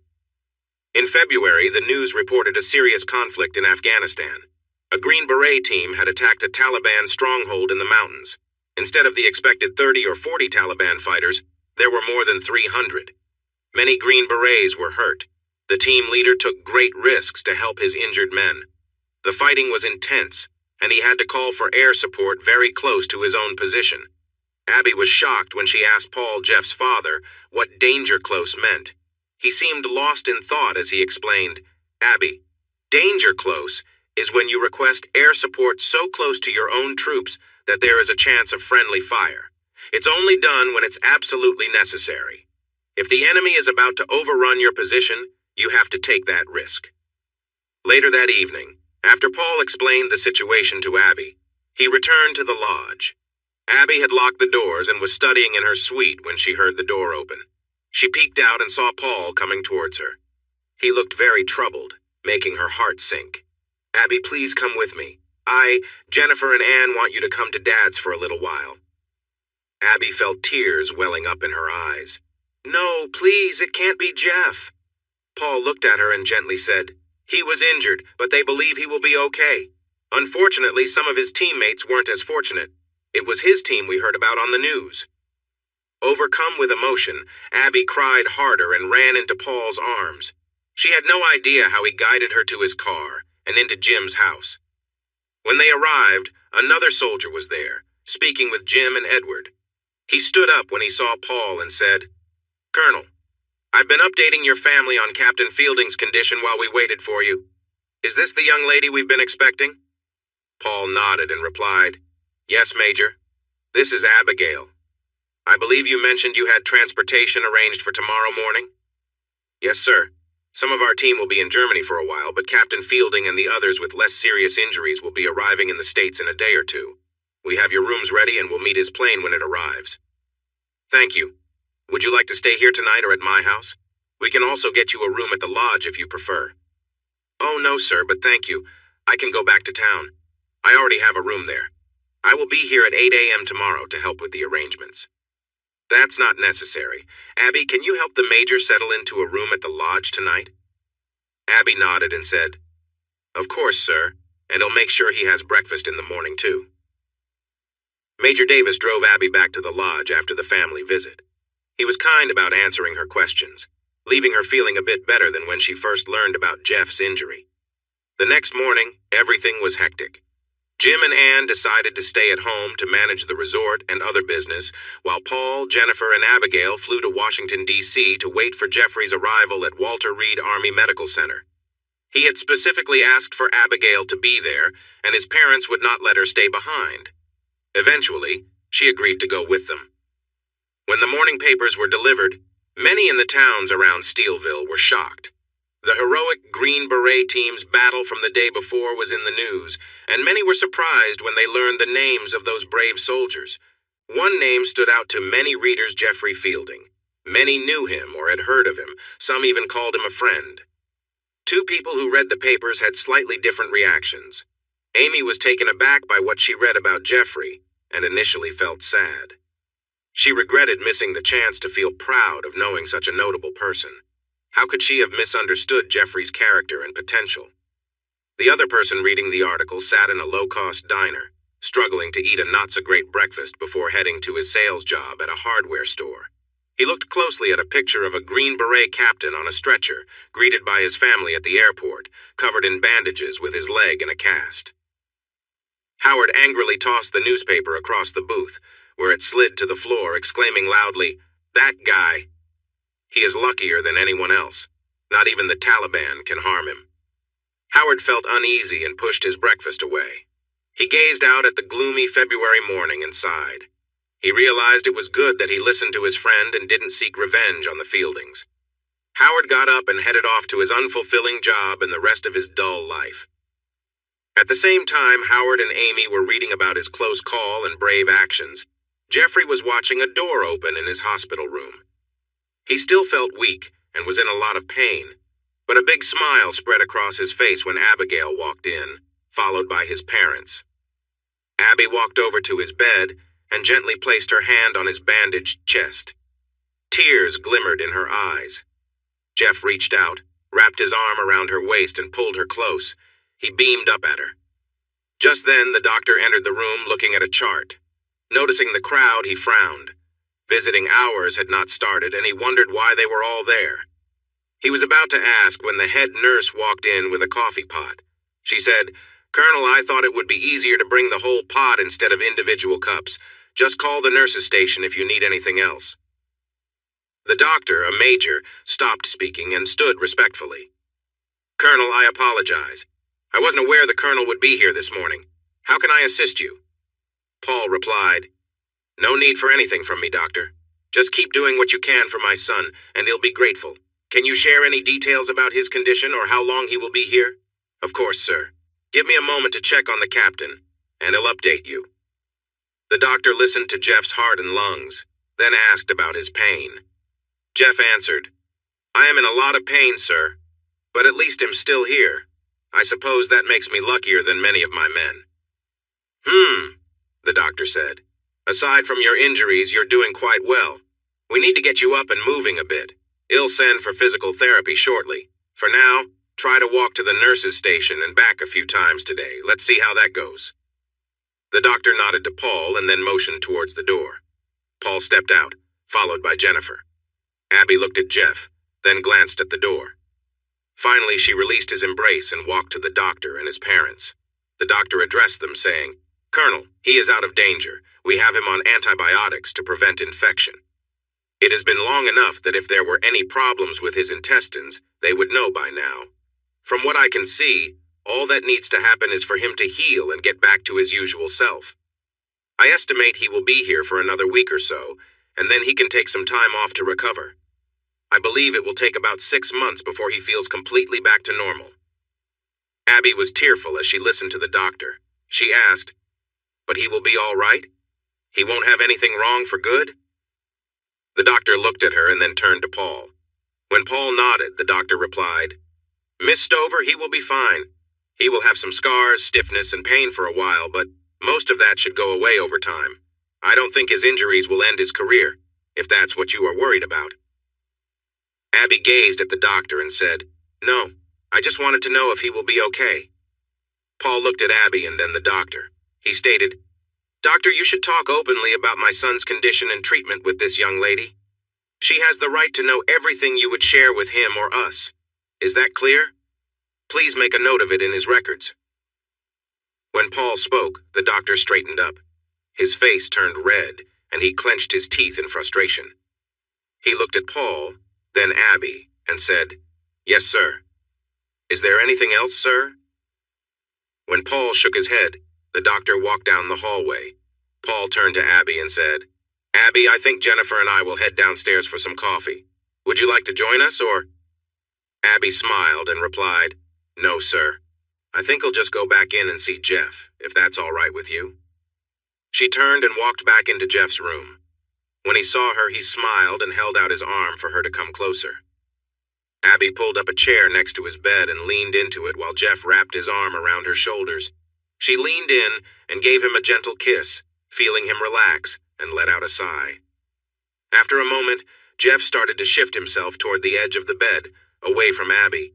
She pulled back and asked, "Jeff, be careful. What are you trying to do?" Jeff smiled and patted the bed next to him. She looked at him with some concern, then slowly stood up. As she looked down at him, he softly said, "Abby, please, just for a little while. When I was lying there, unsure if I would make it back, all I could think about was wanting to hold you. Please, just for a little while. I promise I won't do anything you don't want." Abby hesitantly sat on the edge of the bed, took off her shoes, and carefully lay on her side next to Jeff, facing him. His arm went under her neck, and she felt him pull her gently closer. He turned and gave her a soft kiss. They lay there, looking into each other's eyes.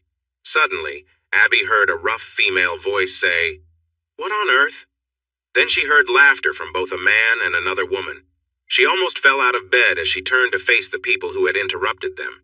Her face turned red, and she gasped in shock when she saw the head nurse and Jeffrey's parents standing in the doorway watching her.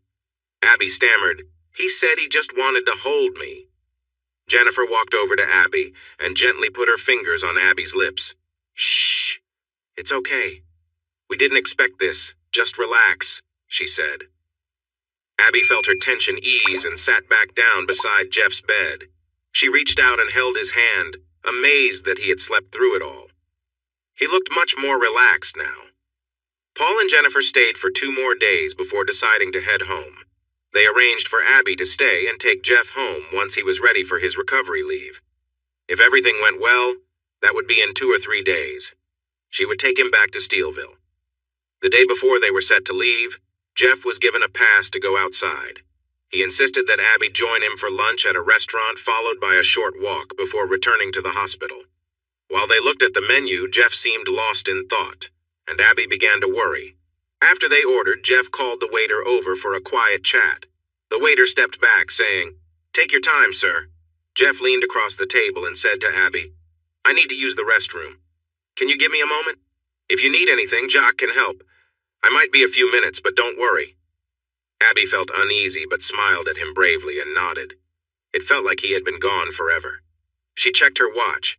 Had it really only been 15 minutes? Then she looked again. It was 20, then 30. She started to worry more. What if he had fallen? What should she do? Finally, Abby saw Jeff coming back. He was walking carefully but had a cheerful bounce in his step, which was impressive on crutches. He was grinning widely. As he got closer, he attempted to kneel but winced and said, "Oh no, I guess I should sit after all." When he swayed a bit, Abby reached out to help him steady himself. He pulled out a chair from the next table and faced Abby, looking into her eyes. The waiter and restaurant manager stood nearby, holding a bottle of sparkling drink, while other diners watched. Jeff reached into his uniform pocket and pulled out a small box.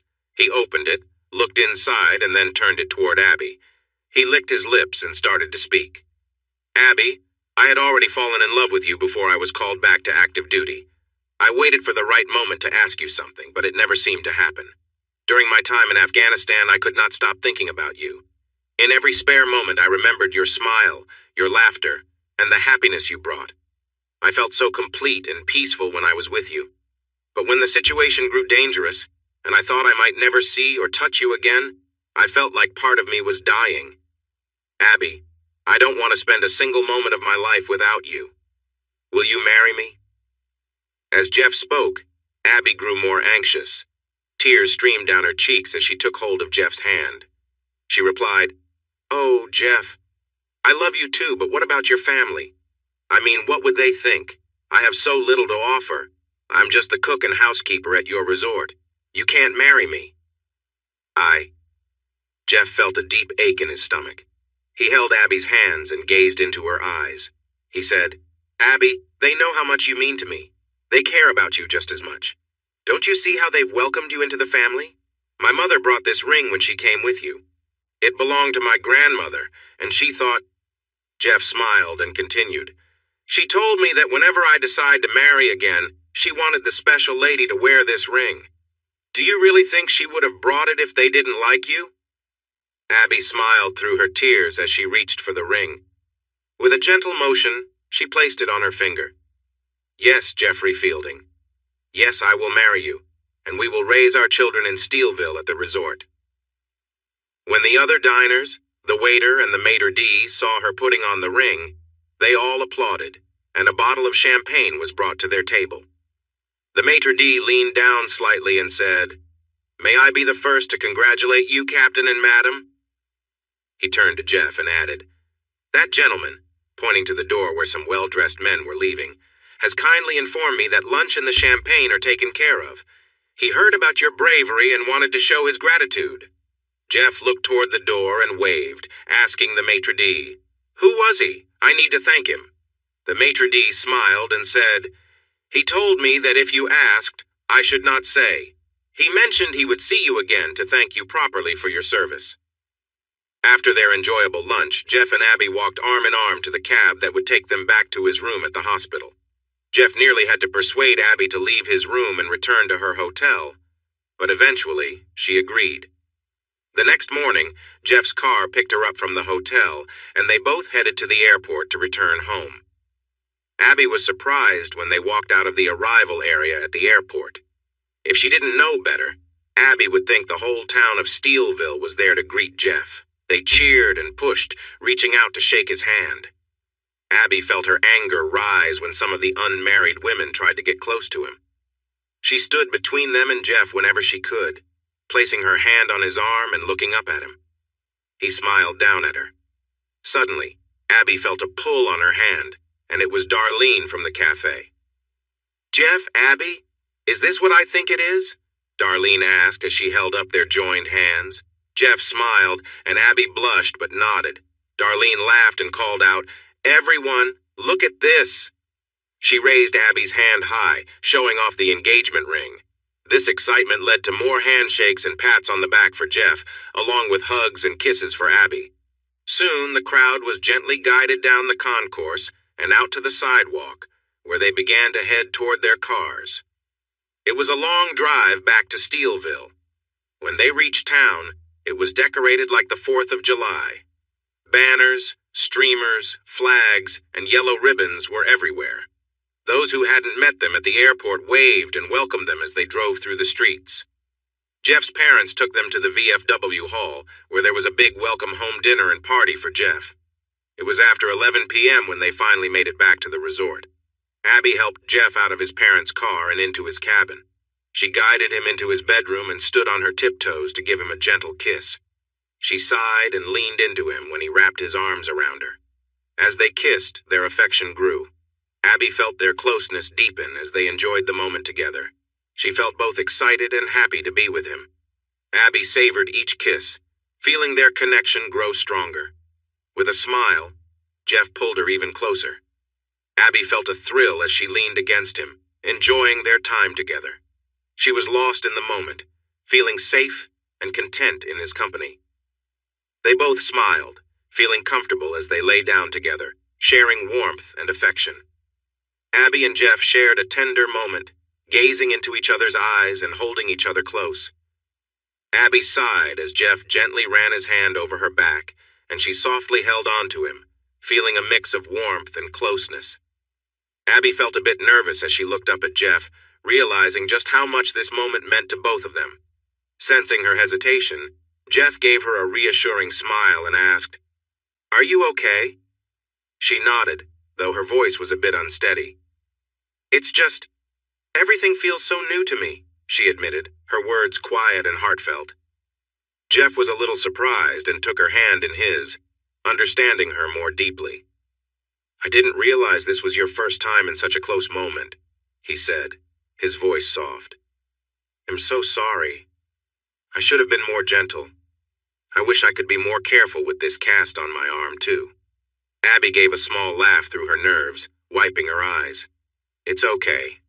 I know we'll figure it out together." She held onto his hand tightly, finding comfort in his presence. Jeff met her gaze with a thoughtful look. "You know, it might feel uncomfortable at first, but we can take it slow. And if at any point you want to stop, just tell me," he said with warmth and care. But Abby shook her head with determination. "No, I'm ready. I want to be here with you," she insisted, drawing strength from her feelings. As they held each other close, Abby shifted carefully, settling into a comfortable embrace with Jeff. They moved slowly, taking their time and feeling the moment together. There was a gentle silence between them as they both adjusted, making sure the other felt okay. In that quiet time, they shared their emotions, feeling close, trusting each other with a new sense of understanding. Every touch and every glance conveyed the tenderness they both felt without needing any words to say it. In the warmth of the moment, they found a quiet joy together. It was a peaceful and lasting connection, filled with care and respect, a memory they both would hold dear. She leaned against Jeff, feeling him kiss her. The last thing Abby remembered that night was sighing and rolling off Jeff to fall beside him. When she woke up, sunlight was filling the room and someone was calling from the living area. "Jeff, are you awake? Is Abby with you? We want you to join us for breakfast at the lodge." Abby heard footsteps coming down the hallway, and then Jennifer walked into the room. Abby gasped, and Jennifer quickly covered her mouth. "Oh, Abby, I'm so sorry. I didn't know." Jennifer turned and hurried out of the room. Jeff was lying there laughing. Abby shot him a playful glare and grabbed his robe. She put it on while running down the hallway after Jennifer. "Wait! I was awake and getting up! You don't need to leave! I'm sorry! I'll get breakfast ready in no time!" Jennifer paused and looked at Abby. She smiled, approached her, and wrapped her arms around her. "Shh, dear. I wasn't coming to find out why you didn't feed us. We have the meal ready. I just wanted you both to eat with us. But I see you have other things on your mind. I can go." Abby smiled and held on to Jennifer. "No, please stay. Really, we were getting up." Abby's cheeks flushed as she added, "I don't think I could do much this morning anyway." Jeff walked slowly into the room wearing only his underwear. He looked at his mother and fiancé, then grinned. "Well, now that you've got me up and promised me food, where is it?" Abby smiled and turned to Jeff. "They cooked at the lodge. Come on, let's get dressed so we can eat with them. I'm really hungry." She turned to Jennifer and said, "Well, be right there." Abby never returned to her small suite at the lodge. She gradually moved all her things to Jeff's cabin. They had set the date for the wedding, and her parents had promised to come. Abby felt so happy, but then they received another call from Washington. Abby was outside when she heard the phone ring. By the time she entered the cabin, Jeff was already on the phone. All she could hear was him saying, "Yes, sir. The 19th? Yes, sir. Mill Air? Yes, sir. 19 if possible. Sir, I don't know. I was supposed to get married on the 23rd. What? Yes, sir." Abby stood there trembling as she listened to Jeff. Her heart felt heavy, and her stomach hurt. Were they going to take him away again? Jeff finished the call and turned to Abby. He opened his arms and she rushed into them. He could sense her shaking. He stroked her hair and whispered, "It's okay, dear. They just want us to go to D.C. for a couple of days. We were going to get married here anyway. Can we decorate, make the trip, and still have the ceremony then? They promised to bring us back in time." Abby slowly calmed down and looked up at Jeff. She nodded her head in agreement. "Yes, that shouldn't be a problem. But what were they talking about? Why a military plane, and why did you say 19 seats if possible?" Jeff smiled at Abby and said, "Because that's how many seats I told them we needed for the family on the trip. I have to go to D.C. The president is going to give me the Medal of Honor, and I need to be there. Of course, the whole family will want to go too. I mentioned 19 seats just in case your parents want to join." "Do you think they will?" Abby gasped and took a step back from Jeff. "Oh my, yes, I'm sure they will. I need to call them right now. I love you." She quickly jumped toward Jeff, gave him a quick kiss, and hurried out of the room to find her phone. Jeff and his family left for D.C. the night before the ceremony. They enjoyed great service at the hotel. The next morning, they were guided from the lobby to a bus that would take them to the White House.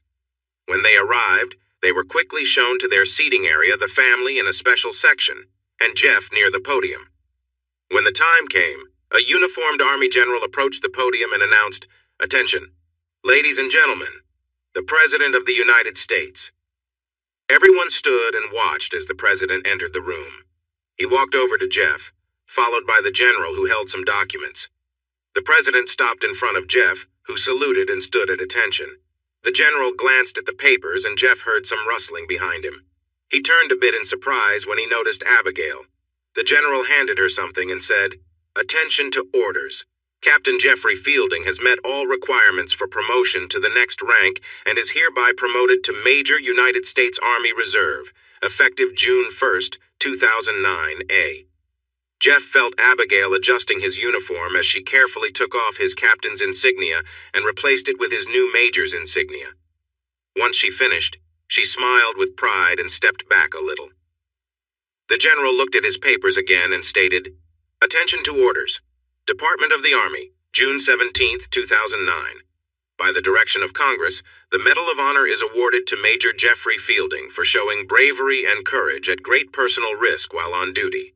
While leading a Special Forces team during a challenging mission against superior Taliban forces, Captain Fielding put himself in danger to direct the mission and bring seriously injured team members to safety. Captain Fielding was hit many times by gunfire and shrapnel, yet he continued to lead his men bravely. He directed the battle so wisely that his team of 13 men defeated an enemy force of about 300. Sometimes the enemy pressed hard on his unit, and he even called for support fire on his own positions. Because of his actions, Captain Fielding proved himself and accomplished much more than anyone expected. He was gravely injured, and only the continuous care of the medic saved his life. While the general read the award citation, the president placed a ribbon around Jeffrey's neck. After the ceremony, Jeffrey extended his arm to a smiling but teary-eyed Abigail. They walked off the stage and headed to the room for a reception. As Jeffrey and Abigail greeted guests, the president approached them with a smile. "Congratulations again, Major," he said, shaking Jeff's hand. He then turned to Abigail and said, "And this lovely lady must be the future Mrs. Fielding. I must say we were all hoping for you at the restaurant that day. Did you enjoy the meal and the drinks?" Abby gasped and asked, "You were the one who paid for our lunch." She watched the president nod and continued, "Oh, thank you so much. We didn't know. The manager only said a kind gentleman had paid. Thank you." The next morning, Jeffrey and his family enjoyed a late brunch while the rest of the country carried on with their usual activities. In a rundown factory lunchroom in Springville, a sad Amy read the morning paper. She pulled the paper in front of her and gasped. Her friend Jolene peeked over her shoulder and saw the photo of Jeffrey and Abigail together while the president awarded him the Medal of Honor. "Isn't he handsome?" Jolene said. "I read that article while having breakfast. They say the woman with him is his fiancée. He has been divorced for 3 years. I bet his ex is regretting losing him. With looks like that and a medal, too, he could have anyone." Jolene noticed Amy sniffling and asked, "Hey, what's wrong?" Amy cried harder, and Jolene pulled her into a comforting hug. Once Amy calmed down, Jolene pushed her back gently and said, "Okay, tell me what's going on." Amy sniffled again and said, "I'm the one who lost him. He was my ex. I thought he was a loser and tried to improve myself without thinking about how he would feel. Now this just proves I was wrong. It turns out he and his family have money too. He had told me, but I just didn't understand him and I messed up." The small town of Steelville was buzzing with excitement. Never before had one of its own received such honor. A local man was named a national hero, and he was going to marry a girl from town. Everyone wanted to attend the wedding and celebrate with them, but the family resort was too small for all the guests. Finally, they reached a solution. Jeffrey and Abigail had a small wedding with just family and a few friends. Afterward, everyone moved to the local school gym for the reception. By the time all the guests had congratulated the happy couple, it was late. The dancing and fun continued for hours. The newlyweds slipped away around 2 a.m., but rumors said the celebration continued without them until almost 5 a.m. There was only one shadow over the wedding day. A messenger brought an envelope from Amy to Jeffrey during the reception. Inside was a small card that read, "How could you? You hid your fortune from me, yet took everything we had when all I wanted was to make our lives better. Now you enjoy fame and luxury while I struggle in a dead-end job and a tiny apartment." After reading the card, Jeff crumpled it up and tossed it away. He walked outside into the night and picked up a bottle of scotch from a nearby bar. Abigail, noticing what he had done, retrieved the card from the trash. Tears streamed down her face as she read it, then she hurried after Jeff, finding him sitting in a swing, drinking. Abby rushed to Jeff, wrapped her arms around him, and kissed him passionately. She whispered, "Honey, just forget about it. We both know she's not worth your time. You have me now, and I will never do anything to hurt you. We're a team. We will work together, live together, love together, and grow old together. I love you so much, and I can't stand her either." They shared a moment of comfort, and then he allowed her to guide him back inside. Although he seemed quiet for the rest of the evening, Abby stayed close to him, making sure he was cared for. The next day, Jeff walked into their cabin and heard Abby talking on the phone. She finished the conversation and smiled brightly when she saw him, skipping over for a kiss. Jeff held her tightly, feeling grateful to have Abby in his life. A week later, Jeff informed Abby that he needed to go to Springville for a meeting. He asked if she would like to join him for dinner before they returned home. Abby smiled back and happily agreed. They chatted as they drove and shared a sweet kiss before Jeff got out of the car for his meeting. Abby planned to shop while he worked and then pick him up afterward. Jeff's meeting started at 11 a.m. and went through lunch until 4:30 p.m. He found himself waiting in the building lobby for over 30 minutes when Abby finally arrived. He rushed to the car and jumped into the passenger seat, wanting to kiss her. Instead, he froze in surprise. Her hair looked messy, and there was a red mark on her cheek. Her face had some scratches, and her knuckles were scraped. Abby looked at Jeff with fear in her eyes when she saw his reaction. He asked, "Honey, what happened? Are you okay?" Abby bit her lips and nodded. She looked at him and said, "I had a flat tire and bumped my head while fixing it. She paused and started to cry. Then she said, "No, I just can't." "I promised." She leaned back in the seat and took a deep breath. "Honey, I promised not to lie to you, and it's only been 3 weeks of marriage and I started to. I'm sorry. I will never do that again. I found your ex, and we had a talk about that note she sent you. I think she gets it now that she needs to leave you alone and move on." After she spoke, Abby glanced nervously at Jeff. Her eyes looked haunted. Jeff pulled back in his seat, surprised, and then suddenly burst out laughing. He laughed hard until tears filled his eyes and finally said, "Oh my God, I can't believe you confronted Amy over me. What will I do with you?" Abby looked at him, a shy smile forming on her face. "Keep me close and love me, please." Jeff laughed again, sliding closer to her in the car. He pulled her in for a kiss. Afterward, he gazed into her eyes and whispered, "I can do that. Do you want to eat somewhere or go home?" Abby smiled and replied, "Well, you did promise me a meal." She started the car and drove to Jeff's favorite restaurant, a French bistro. She grabbed a large shopping bag and followed him inside. At the door, she whispered in his ear, "I need to freshen up.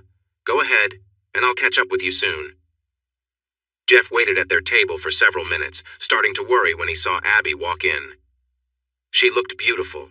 She had washed her face, fixed her hair, and wore a lovely red dress. Every eye in the room watched her as she walked gracefully to Jeff's table. He could only sit and watch in admiration. Jeff was surprised when Abby didn't order her usual drink, but mentioned that one of them should stay sober to drive home. Just before dessert, Abby leaned closer to Jeff and said, "Honey, I have something important to tell you too. You remember the night we came home from the hospital and you taught me how to—" "Oh, honey, I'm sorry, but I didn't take care of myself. I had no idea this would happen. Oh, Jeff, we're going to have a baby." Jeff looked at Abby, and then a big smile spread across his face. "Wow, a few months ago I wasn't sure I would ever see you again and hold you like I wanted to. Now I'm married to you. We live in the one place I've always wanted to be, and we're expecting a family. You know, honey, life doesn't get much better than this. Hey, everyone. Thanks for watching. Don't forget to subscribe and turn on notifications so you won't miss any of the exciting stories we have coming up. What do you think about the characters in this story? Let us know in the comments. We'd love to hear from you.